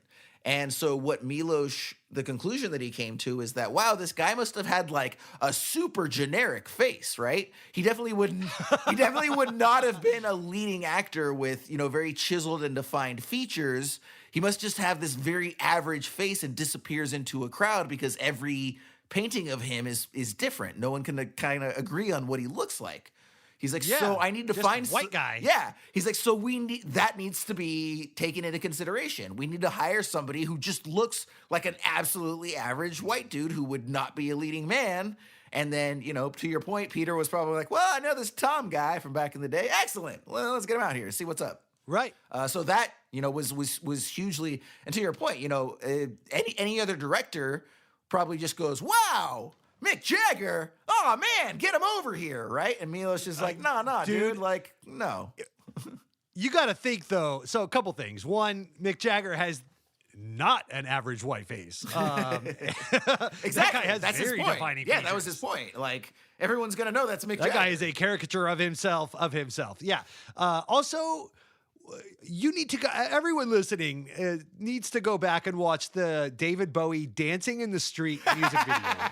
One of the most ridiculous examples. Or maybe not. Maybe watch 20 in the seconds history and of call it a cinema. day. This is the era of Mick Jagger, by the way, that we're discussing. Yes. That video comes out in 1985. I just looked it up while we were Cocaine talking. Jagger all the way. Oh, dude. So go watch that and then picture that Mick Jagger doing this movie. And I'd be very curious what that would look like. I would watch it. I would watch the fuck out of 3 hours of it. By the But way, I don't know since that it would win 8 Oscars. Since we're on the whole nature of like what people look like at the time outside, did you see what F. Murray Abraham looks like outside of this film during this era? I don't know that I did. Dude, he looks right at home selling cocaine over your way in Miami, dude. Like, Really? he has got, like, Hawaiian shirt, top 3 buttons open, hairy chest. Oh, like, yeah, just baby. seeming like a, very expressive. Like, oh, man, it was like, he looked like the pilot from, like, every Miami Vice shit. episode He that looks flies like- the cocaine yeah. over. He looks like classic Ricardo Montalban. Yeah, it's so funny. So, like, the first time I saw that, I was like, that's Salieri? Like, you Oh expect my this very gosh. buttoned up, classically trained actor, right? Like, and then you just get this, like, cocaine cowboy guy, and you're like, what the hell? He's Wide even better than I collars. thought. Yeah. Bravo, sir. You are an actor and a half. The suit, the popped wide collar, the little fro. This dude, he's a villain on like A-Team or Miami Vice. Yeah, or- any of these things, dude. Yeah, it was so nice. And as a matter of fact, he actually plays a gangster in Scarface. Oh, he was nice. he was shooting Scarface when he got the call from his agent that he was going to be playing Salieri. He was on set. Phenomenal. Method Yeah, acting in Scarface. Probably. Yeah, this guy's all Studio 54'd out, man. I'm looking at it right now. It's amazing, dude. It's fantastic. Anybody listening, please go check out, F. Murray Abraham pictures. Just he looks nothing like Salieri, and you could just, dude, you can tell he's a good time, right? And he seems like a guy you want to go hang out with at the club, for sure. Yeah, definitely. So, the one thing I will say too about that as well is part of the reason that Milos hired him is, again, he felt like he was Salieri because I guess at that point F. Murray had been trying to stake his claim in film. It just wasn't happening. He did a lot of theater, and I guess he was kind of known for being like a bitter dude, F. Murray Abraham, because, he worked really, really hard at his career and it never really took off. Does that sound like anybody that we might know in context of this film? And so he was like, dude, like, and so I guess because of that, his personality is a little bit standoffish. And so Milos was just, we're checking off all the boxes with this guy, hire him already. Right. So, and then as far as the film's concerned, as we come back, this is where his dad shows up, Mozart's dad, that is. And, Mozart's dad was actually very instrumental in his success. Unlike Salieri, he took Mozart under his wing when he was young. And part of the reason that Mozart was able to do all this stuff at a very young age of 5 years old, obviously natural ability plays a degree, but his father taught him everything that he knew at that point. So his father was a musician himself, recognized this talent in his kid, which is funny because they never really touch on that for the rest of the movie. They always present his father like he's sort of like the disapproving non-artist, who just wants his son to be like a contractor or something. Right. But apparently he was very musically oriented and knew a lot about music. And that's part of the reason that they also had such a strong relationship, is because Mozart was always very thankful to his dad for teaching him all this stuff at a young age. And again, bitching about his wife not keeping the house clean, and she's like, you don't know what it goes into. That's when, to your point from earlier, the girl shows up who's a housekeeper who was supposedly paid for by one of his adoring fans who wishes to remain anonymous. But as it turns out, it's actually Salieri who is paying this girl to spy on him, right? That's what this is all about. So, played by Sex and the City's own Cynthia Nixon. Oh, that was Cynthia Nixon, wasn't it? How about that? Yeah, very Totally. young. Very young, Cynthia. Very young, yeah. 15, 16, something like that. Yeah, that's funny. But yeah, so a little bit later, everyone's out of the house. Salieri and them sneak into the house to see what this secret play that Mozart's working on, right? Because he's making a big deal about the secret play. And they turn out it's a play about the marriage of Figaro, which apparently has been banned in Vienna because it's a French film, not a French film, a French theatrical production. And it's kind of known for causing some unrest and riots because it touches on, class unrest and such. And so, it's been banned from Vienna. Mozart is able to convince the emperor to overturn the ban, as well as overturn the fact that he can't have ballet in the play. And Salieri's kind of pissed. I thought it was funny how, before you move on really quickly, I want to touch on the fact that I just thought it was funny, the contrast of like how even back then and throughout history in general, art has always taken the blame for, civil unrest and the poors being upset. Never the politics or the society. It's the art. Yeah, that's it. That movie is why we all suck. Video games, that's what's going on. Gotta slap a parental rating on this Marriage of Figaro shit. We gotta end this. It's upsetting the poors. The poors are upset. Absolutely, yeah, 100% spot on. And, the funny thing is that Salieri thinks this play is wonderful, as does Mozart. It's the best play he's ever made that's ever been made as far as Mozart's concerned. But the emperor doesn't believe so. The emperor shows up to auditions and finds himself yawning, bored. He only gives him a few days of the production, of which Mozart is rightfully pissed. Now, Ryan, one other very interesting story that I have to share with you about when they were shooting this scene in the concert hall with this particular production that's going on. So they were actually filming this scene on the 4th of July, okay? And so they've got, it's all the extras are there, and all of the extras are natives of Vienna, right? Or, I'm sorry, natives of Prague, which is where they're filming the movie. And so it's the 4th of July.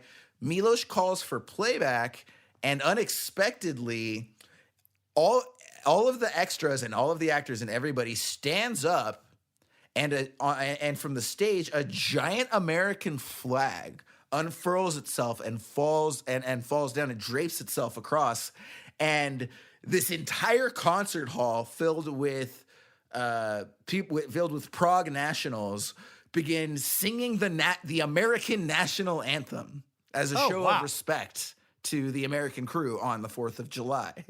And Milos got really scared watching all of these like native foreigners sing the American national anthem because it was a communist regime, and he thought that he was going to be arrested for like anti-national sentiment. Yeah. And on top of that, he said it was very funny because he's talking about it and he goes, everybody's standing up. Hundreds of people singing this song is very wonderful, except for about 30 people that remain seated and are looking around, very panicked. And it would turn out that it's because they were the secret police. Oh, wow. And they had no idea how to respond to what was going on in the moment. They didn't know if it was a coup. They didn't know what the hell was happening. They obviously weren't brought in because they weren't part of the crew. They were brought in later after the fact and just snuck in there. And so, yeah, he said there was about 30 secret police freaking the hell out. Didn't know what the hell was going on. Do we, ooh, boy. Because, yeah, right? Yeah, westernized democracy and Eastern communism, not so hot. Not so hot back in 1984. Yeah, 84 was kind of a boiling point for that. So, yeah. So soon thereafter, Mozart finds out that his father passes. This has a great effect on him. We see it impact a lot of the decisions that he makes moving forward, goes into a state of mourning, starts drinking even more than he used to, and makes this very dark play about the angel of death. And he's going a little bit crazy. And Salieri kind of recognizes the hold that his father has on Mozart psychologically and kind of comes up with a nefarious plan that he's going to put into effect in just a little bit. Separate from that, we have a theater owner who has this sort of like vaudeville type of theater that plays to a lot more of like the commoners, and there's a lot more fantasy and it's more lowbrow, so to speak. And he basically tells Mozart that if he can come up with a play for him that's a little bit more fanciful, he'll give him half of the receipts on the back end. And Stanzi, his wife, is like, hey, that's great, but how much on the front end? And he just starts cackling, right? Like, so, this is a place where he's going to have creative freedom. They obviously don't make much money. They're not selling, expensive tickets to high-class people. And so his wife is basically just like, dude, don't even bother with this. But he really wants to do it. I believe, they don't really say it directly, but I believe that the production that he ends up making for them is the Magic Flute, which is definitely the most fanciful one that he's ever done. Okay. Yeah, so because there's a couple there's a couple references like she's like you've got magic. She's like you've got witch queens and magic flutes and all this ridiculous nonsense. And I'm like, oh, I think this is a magic flute. So now one thing I do want to touch on here, interestingly, real quick, the actress who plays Stanzi or Constance is an actress named Elizabeth Berridge. Now, interestingly, she was not the original choice.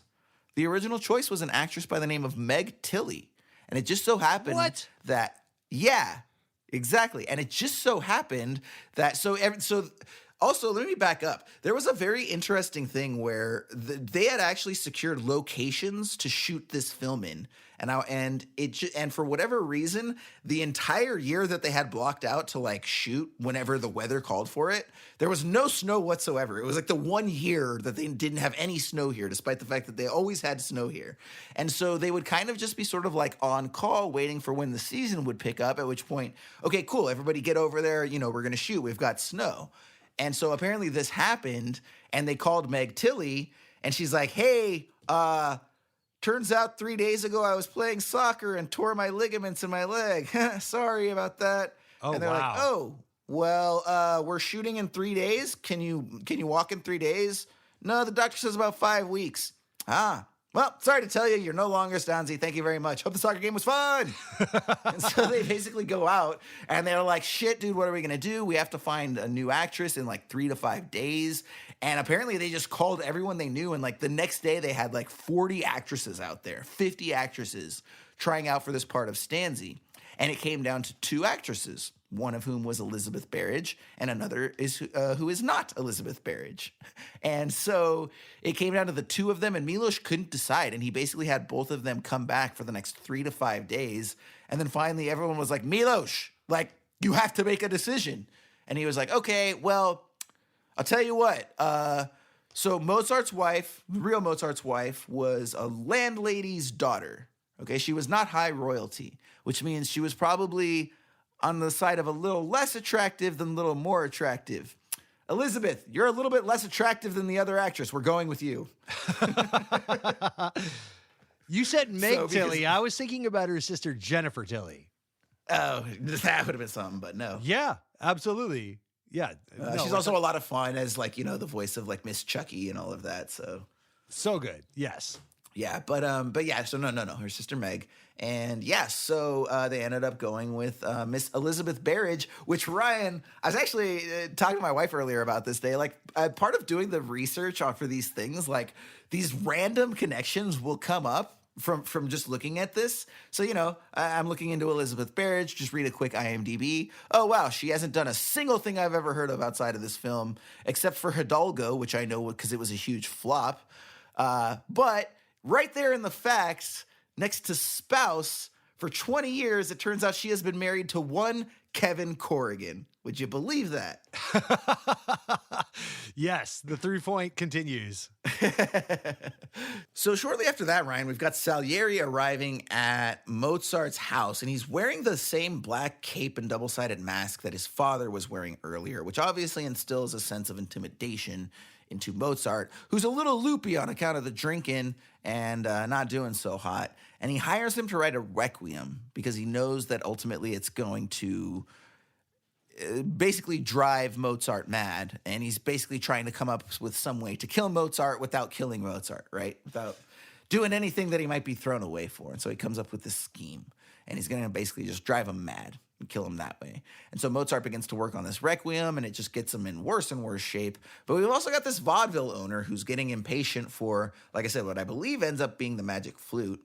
There is a device that Milos uses where he's kind of cutting to the painting of his father in this very sort of dramatic close-up, and the painting hangs above, towards the top of the wall so that his father's always looking down on Mozart as he's working. And I really like the way that they reinforce that theme visually by cutting to that and reminding us. And, the other thing too, Ryan, real quick, we haven't even talked about the pacing. Like, I don't know about you, but for me, this was a 3-hour film that totally flew by. Right. And even with the director's cut, like, you can argue that a lot of that there are a number of scenes that aren't 100% integral to the plot, but every scene had a connective tissue. it preceded the scene that would follow, right? It was always a very logical progression of this scene leads to this scene, leads to this scene, leads to this thing. And even if it wasn't essential to the through line, it was still advancing the story and the plot and the characters, etc. I thought it was really strong in that regard. Again, it's all performances, man. I mean, for a 3-hour movie to be this engaging and not have me looking at my phone and like taking a break and this and that, without any like major action points. I mean, think about what movies are 3 hours long, right? And usually they're carried by at least a couple of high stakes action pieces, or something heavily dramatic. Or this was just kind of a slow moving, well paced film that was so engaging based on the performances and the dialogue and because we're talking about classical music and this cat and mouse and this classical, era Austria, very unrelatable. It's not like I could see myself, in these moments normally. This movie probably shouldn't have worked. This is another one of those that probably shouldn't have worked for, in the way that it was done. And yet I fucking loved this movie. It was so done. Yeah. Well done. Dude, to your point, I actually watched this movie for the first time, like I'll say late high school. Okay. And late high school, Jason exclusively listens to Pantera. Okay. And Metallica and Slayer, and plays football and video games and is awkward and doesn't know how to talk to people. And like, to your point, not a kid that should want anything to do with a 3-hour film about composers. And I loved this film the first time I saw it at like 16, 15, whatever it is. So like, to your point, to be able to transcend all of these qualities that would generally be not attractive to somebody in that position, right? Like, bravo, well done. Well, and I love the kind of yin and yang element to Salieri and Mozart's characters, because it has a very it reminded me of like movies like Catch Me If You Can was one that stood out to me, where with Tom Hanks's character and Frank Abagnale played by Leo DiCaprio, and so much as like Tom Hanks's whole purpose is to go get this character played by Leo, and in the end they find out that they kind of needed each other, and one did not exist without the other coaxing them and bringing out the best in what they could do. And I thought that cat and mouse, Tom and Jerry, Elmer Fudd, Bugs Bunny scenario of these two characters, one does not become what he is, perhaps without the other challenging him and to feed off of. Joker, Batman, Billy the Kid, Pat Garrett. I mean, there's all these paradoxical, relationships that kind of bring out the best in one another. To your Magic point, Johnson, Larry Bird. The one it reminded me of was actually the film Whiplash. Thinking about J.K. Simmons and Miles Teller's characters. Sure. Absolutely. Very, very good comparison. So yeah, I thought that that, because, then you take that element of it and these, exceptional performances, and the era and the classical music and all of that just becomes a byproduct and not really the focus. So it's not a focus on a composer. These are relatable characters that just happen to do this thing, and you could kind of cut and paste these amazing performances, and they could have been anything, really. Like what we're saying, you could find these relationships throughout entertainment. But this was just the best version of that. Definitely. Absolutely. And then we've got Mozart basically succumbing to the pressure of having to do the Requiem, and he can't figure out a way to finish the Magic Flute or bring it all together. And, so he basically kind of snaps a little bit, sneaks out to go drink and party, right? Comes back home to find the wife and kid are gone. All their shit's packed up.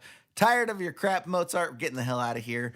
And I really like the next scene as well, where he's getting yelled at by his mother-in-law, and then that creates the inspiration for him to finish the Magic Flute and create the queen character that's up on the moon, delivering, her vocal melody that she does. And, he's composing this play. He's finished it finally, and it's going over well.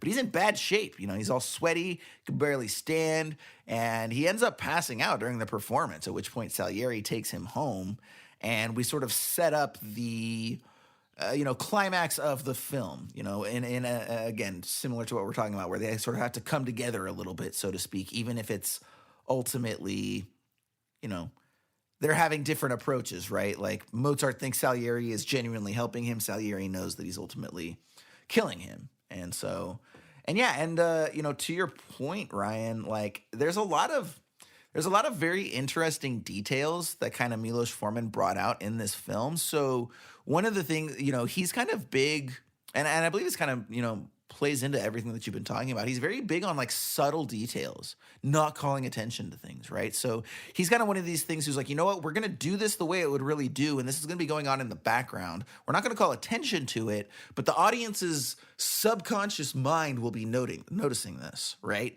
And that's going to play into how much buy-in they have. So he was, for example, very big on making sure that as the night progressed for his scenes, for the performances, that the candles that were on all of the different chandeliers would be appropriately burned, right? That they were steady progression. So if you actually sit there and pay attention to the candles in all of these films, you'll see that they never break consistency. You know, they're not taller one shot, lower the left. Like he was on his shit and he was making sure that like, and he was talking about how his like script supervisors always hate him because of the work that he asks them to do.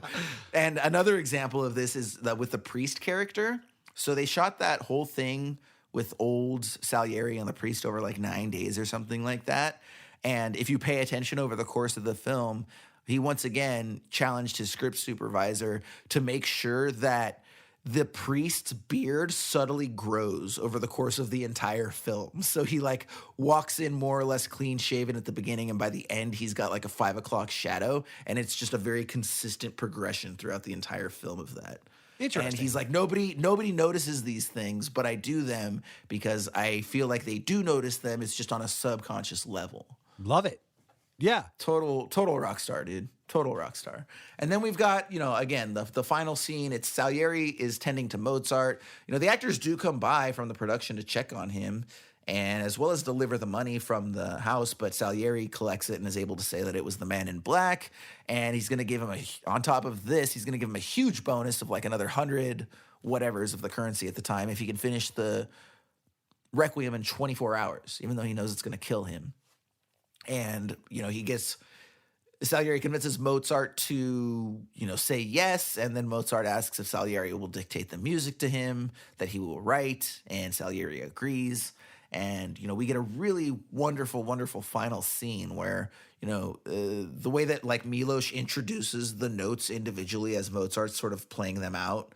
And there's also this really sort of great back and forth between the two as Holst is sort of narrating, as Mozart is narrating the composition. And, you know, but he's also he's basically dying at this point, right? Like he's trying to get this out before he dies, but he's dying at the time. And Salieri's interpreting. And what's interesting, Ryan, is that Holst actually made a very interesting acting decision. So what he would do is as he would go through and narrate these different, this symphony to Abraham, he would intentionally leave out certain lines or like intentionally forget certain things and just gloss over them to elicit these very natural reactions from Abraham, like, you know, trying to figure out what he's saying, or like, you know, you can see Abraham like hearing what he's saying but thinking it's differently and trying to not sure how to respond. So a lot of those reactions that you get are very natural reactions to Holst sort of improvising what information he did and didn't communicate, and Abraham, you know, responding with a sort of very natural frustration to that. Sure. I mean, again, very performance-based film, you know, and it's focusing on how you can extract that and how these relationships build on set to derive that into the theater of film. So yeah, this is, you know, we're going to get to that in my adjectives, but I definitely bring that up. It's just, this is flawless victory. Yeah. And in keeping with the whole, you know, Schaefer using nuggets of truth, apparently Requiem, Mozart's final composition, was in fact dictated to. But it was actually one of his pupils, a pupil by the name of Sussmeyer, who, interestingly enough, was also a pupil of Salieri's before he was a pupil of Mozart. So there's a kind of an interesting connection there. Huh. And then, and then by the time the family arrives, you know, Salieri's asleep in the bed, and, you know, his wife Mozart's wife, that is, Constance, goes to wake him up, and we see that he has died. Right. Now, Ryan, do you know anything about Mozart's actual death? No. And so I actually looked this up in doing some notes, and I guess there's some discrepancy on his actual cause of death. Nobody really knows, but at least that's what in my research what I found. So I have in my notes here, Mozart died of being awesome. Because that's what. Well, so I actually they talked about this, and Schaefer and Foreman did actually, and it's kind of an interesting story. So it's one of two things: either he died from syphilis, or he died from mercury poisoning. Oh, now here's the story. Okay, Mozart was a philanderer. Okay, he slept around. And it just so happened that at this time in their life, they lived on a second floor and beneath them was a brothel, which is kind of basically for someone like Mozart, like being an alcoholic and living above a bar, right? Right. And so there was one particular prostitute that he was particularly fond of. They struck up a relationship, and it's understood that she gave him syphilis. Now, here's the thing. At the time, it was believed that the cure for syphilis was mercury. So Mozart at this time starts drinking gallons and gallons of mercury all the time. Oh, okay? Wow. On that ivermectin shit. Yeah, baby. Now, here's the funny thing about mercury. You know, we always hear about, mercury poisoning, mercury poisoning. Apparently, you can only get mercury poisoning if your kidneys have failed. Now, your kidneys can fail from too much exposure to mercury in time. But apparently Mozart was kind of known for putting a bunch of shit in his body, specifically in liquid form. Like he was a big drinker in terms of alcohol, but he was a big drinker in terms of liquid. So water, juice, alcohol, apparently the guy was just always drinking shit. And so when it came out that like supposedly mercury could cause syphilis, dude just starts drinking a ton of mercury. So it's either the case that he died from syphilis or he had failed kidneys and died from mercury poisoning that he was using to try to cure the syphilis. Now, one other little interesting note, it is believed in history, and again, this isn't a 100% fact, it is believed in history that one prostitute killed two musical geniuses. Here's why. This prostitute was Mozart's girl, right? Mozart, very much a philanderer. So apparently Mozart and his wife for a time went to go live with this count and his wife. And it just so happens that Mozart started banging the count's wife. Now, the count's wife is still sleeping with the count, and the count also happens to have a mistress on the side, right? This mistress wasn't just one person's mistress, she was several persons' mistress. And on top of this count, it just so happens that one of her other lovers was one Mr. Ludwig von Beethoven. And nice. Beethoven died from syphilis. Mozart arguably died from syphilis. Wow. Possibly transposed the syphilis down the line to Beethoven. How nuts is that? And the Count from Sesame Street did it all. Fucking guy.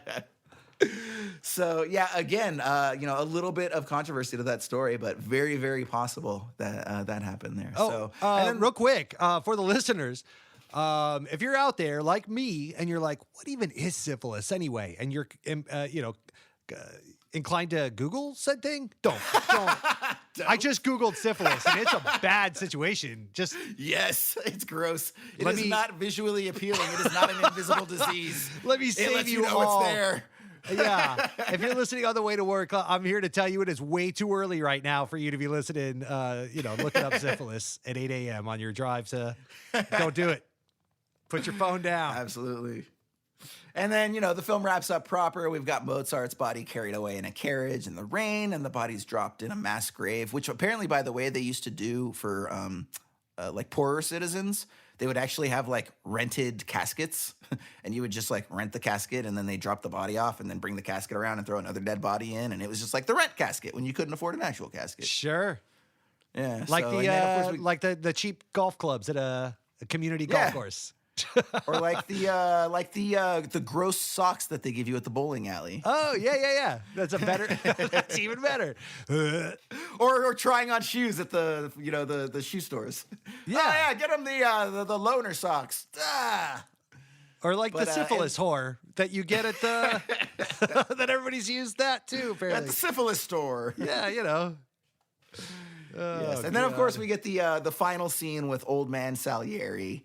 And just, perfectly... I mean, one of the central theses of the film is just, the feeling of mediocrity compared to creative genius or any sort of genius.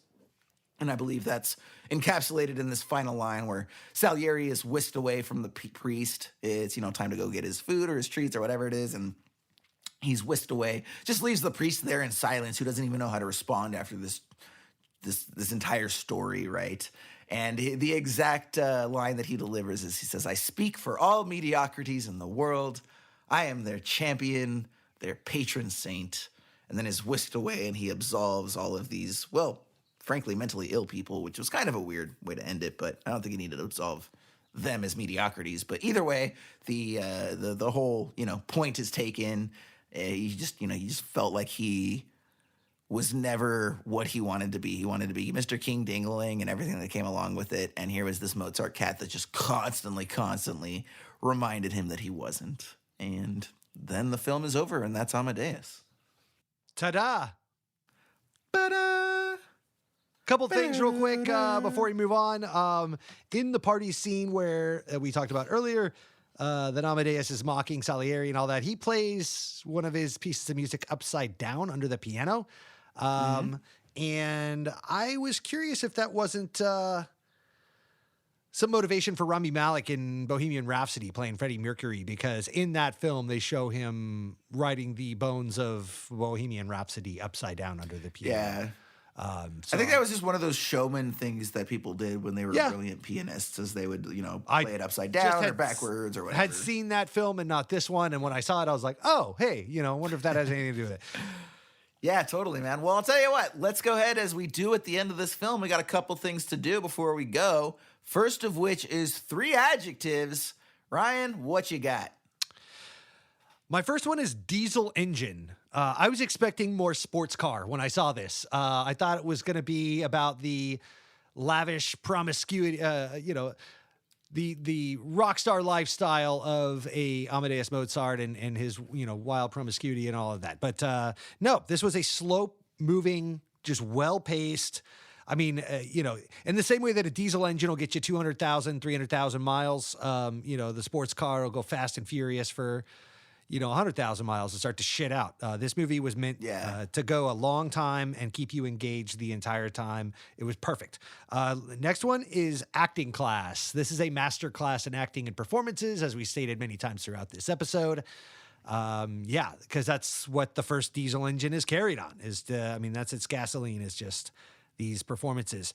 And no notes is my last one, because it's just flawless.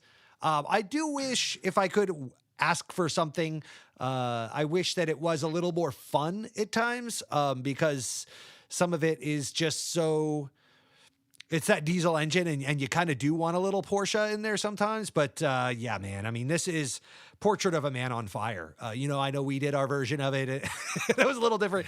But this is, if Portrait of a Lady on Fire is about 2 women that don't know they need each other and bring out the best in each other. And when they can no longer have each other, they both feel lost in their own ways. This is very much the same about dudes, and ego and all the things that fuel men, and especially in this era of the world. Portrait of a Man on Fire, Amadeus, no notes.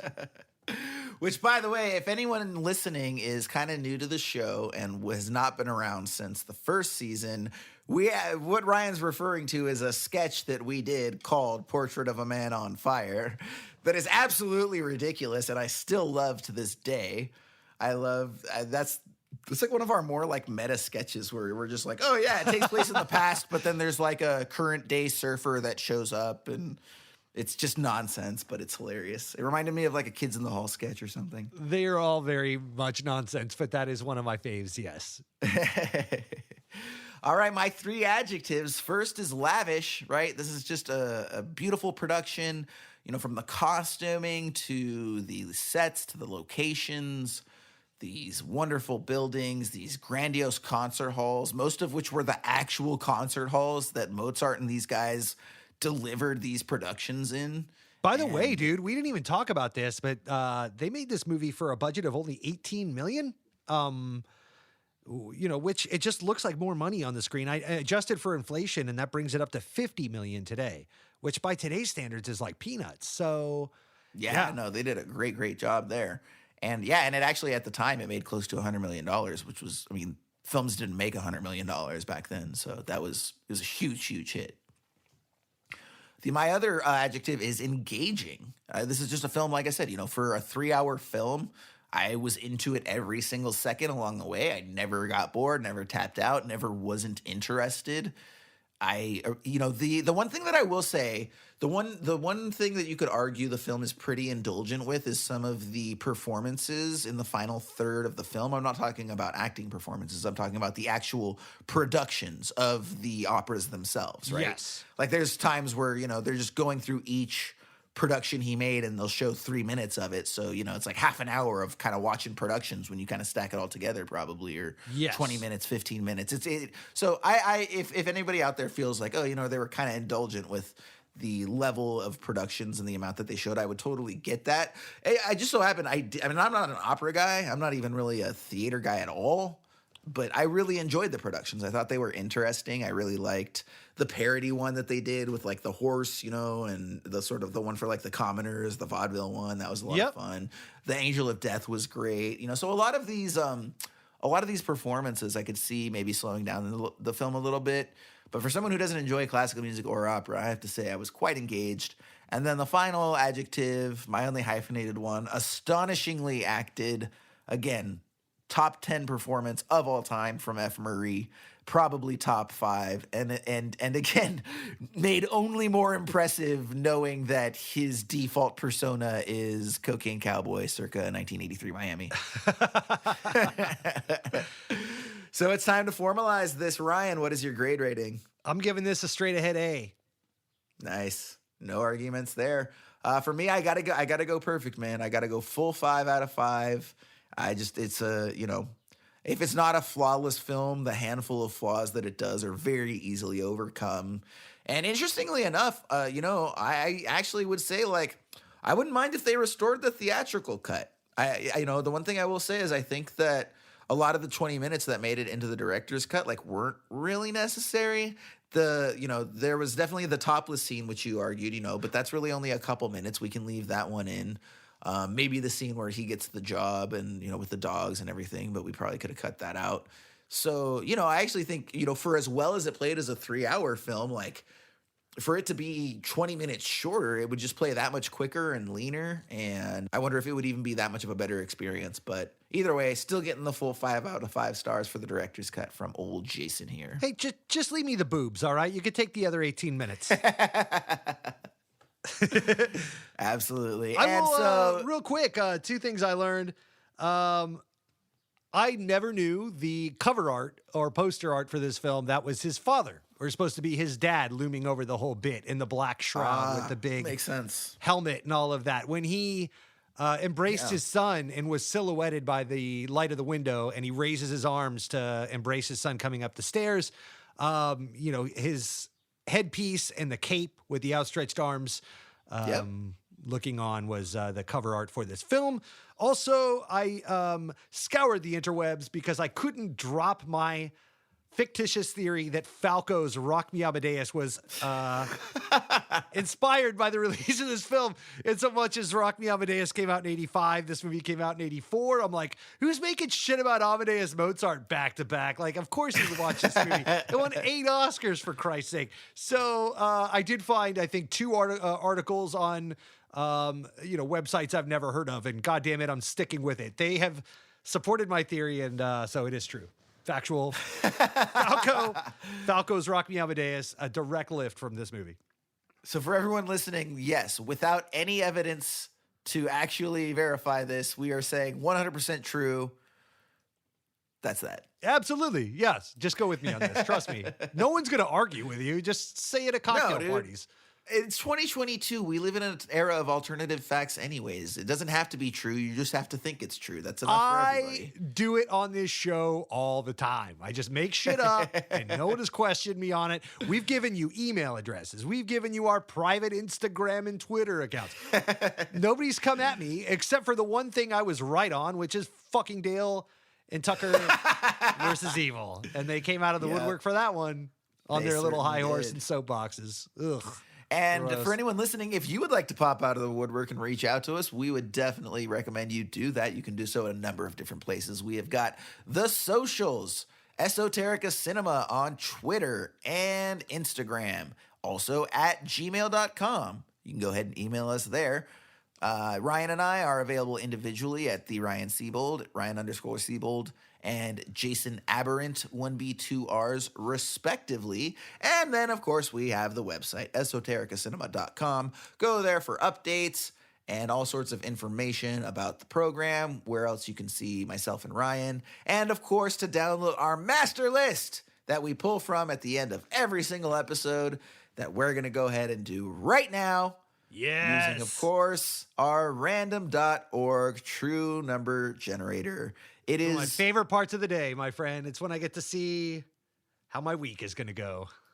100%. Also, I'm really, really hoping it is my dream one day. So, like, you know, first my dream was for like someone who listens to the show to reach out to us, right? And we got that from our boy Nick P over there in the UK. Recommended The Beast of War. If you haven't listened to that episode, please go check that out. That was based on a listener recommendation. By the way, if you want to recommend anything, you know, please do so at any of these. We'd love to work it in somehow. So yeah, but what I would really love kind of in that spirit, Ryan, is like, I don't know how many people are associated with random.org. It might be one person, it might be like 3, but if any of them somehow reached out and was like, dude, Jason, thanks so much for plugging the website. Really appreciate you. That would be amazing. Man, what a random.org reference that is. I love it. All right, buddy. So we're going to go ahead and we're going to do this. I'm going to go to my random.org true number generator. We have 1 through 200. Well, first of all, I got to strike out old Amadeus now. And for those playing at home, of course, it's just RoboCop week 1, Amadeus week 2. Talk about a 1-2 punch, man. Damn. Got to watch RoboCop and then Amadeus. Oh, yeah, That's buddy. amazing. Very different films, but fucking loved both of them. That's We're on a roll. Don't let me down. It's always a roll of the dice. We are due for a high art, thing. Like foreign film or something, think piece or something like that. So let's see what we get. Interesting. Okay, we have got something that I know has been on both of our lists forever. Not expecting to love this, to be completely honest. What number? We're looking at number 51. Okay. So for those playing at home, number 51 That's on right. the list. Go ahead and go to 51. Check it out. It's in the F section, right? Now, Ryan, a couple of disappointing things. On either side of 51, we have got some magical sci-fi, because at 50, we had Flash Gordon, which I know you haven't seen and have been dying to. Yes. And at 52, we have Forbidden Planet, which I don't think either of us have ever seen. I have not. No, I had a friend of mine that was obsessed The classic with this black and white sci-fi with the robot. Yeah, so... What's that, but no, Forbidden Planet? Yeah. No, Forbidden Planet's a French animated film. Oh shit, dude! Absolutely. I actually, you know what's funny? I actually have seen that. It's interesting. It's also short. Yeah. You'll love it. It's an hour long. Just go in the back and grab your mushrooms out of the grass and just eat them and see what happens and watch Forbidden Planet, because that's what that French animation is like. land. Yeah. So no, for this one, we are going to do a. Well, I'll tell you what. Let's see if you got this one. It should be pretty easy. We got F. It is the first film of a filmmaker who could be argued is currently the most popular filmmaker working today. Not of all time. He might be up there when he's all said and done. But the first film from arguably the most popular director still working with huge budgets. Who might I be talking about? Ooh, wow. If I told you he was a British director that did American films, might that lead you? If I told you that right now he was poaching every single famous white actor in Hollywood for his current project, would you know? And he's still... So, dude, you still got Spielberg making West Side Story. How are you going to say this is the most popular... most like at this time, I believe this filmmaker is more popular than Spielberg. That's why I said not historically. If you were to say most popular, but like in 2022, if you ask most people, I think they would say this director is more popular today, like right now, actively is making more popular films than Spielberg is making right now. Let's put it that way. And it's from what year? It's from a while ago, buddy. I don't know. All right, I got nothing. What do you got? The film is Following. Chris Nolan is the answer. Oh, awesome. Yes, we are got looking at Christopher Nolan's first film, Following. I know both of us. Yes. By the way, not the Christopher Nolan that directed my Snow Dogs 6 through 12 saga. Not with the K. Toiling on, and I had to come back from Alaska in a dog sled. No, the actual Christopher Nolan. Yes. Yeah. Not with whose brother helps him with everything. Yeah. So, I think this is kind of going to be like a pie type film, right? Like I'm expecting okay, good first effort. Yeah. Definitely see some Chris things going on there, but like it's certainly not going to be, a $200 million space epic, sci-fi epic, whatever. I'm in. But I'm looking forward to it, man. Because like I said, this is a film that I know both of us have been meaning to check off of our list for some time. So we are watching Chris Nolan's Following. By the way, Ryan, you have a description for us? I do. A little better late than never, Jason. Thanks for tossing it back to me. This is from 1999, directed by the great Christopher Nolan. Described on Google as a young writer living in London, follows people in the hope of using their lives in his novels. But the hobby becomes an obsession, and he soon finds himself going further than intended. From 1999. This is saying it was made on a budget of $6,000 US. Wow. So also 1999, one of the arguably best years of cinema. So we'll have to see if this makes the list there. I don't think it will, but let's go ahead and check it out. All right. So for everyone listening, we really appreciate you showing up. Hopefully you enjoyed this discussion of Amadeus. If you haven't seen it, I mean, at this point, you're probably not going to because we just went through the whole damn movie for you. But still, I don't think this is a movie that loses anything by knowing exactly what the story is. It's the experience. Doesn't hinge on a twist or anything like that. Please, please, please, if you haven't seen it, go watch Amadeus. Love that movie. And then, we're looking forward to talking about Following. We're going to watch it in the next couple weeks here. Hopefully you do too. And we will see you next time right here at Esoterica Cinema.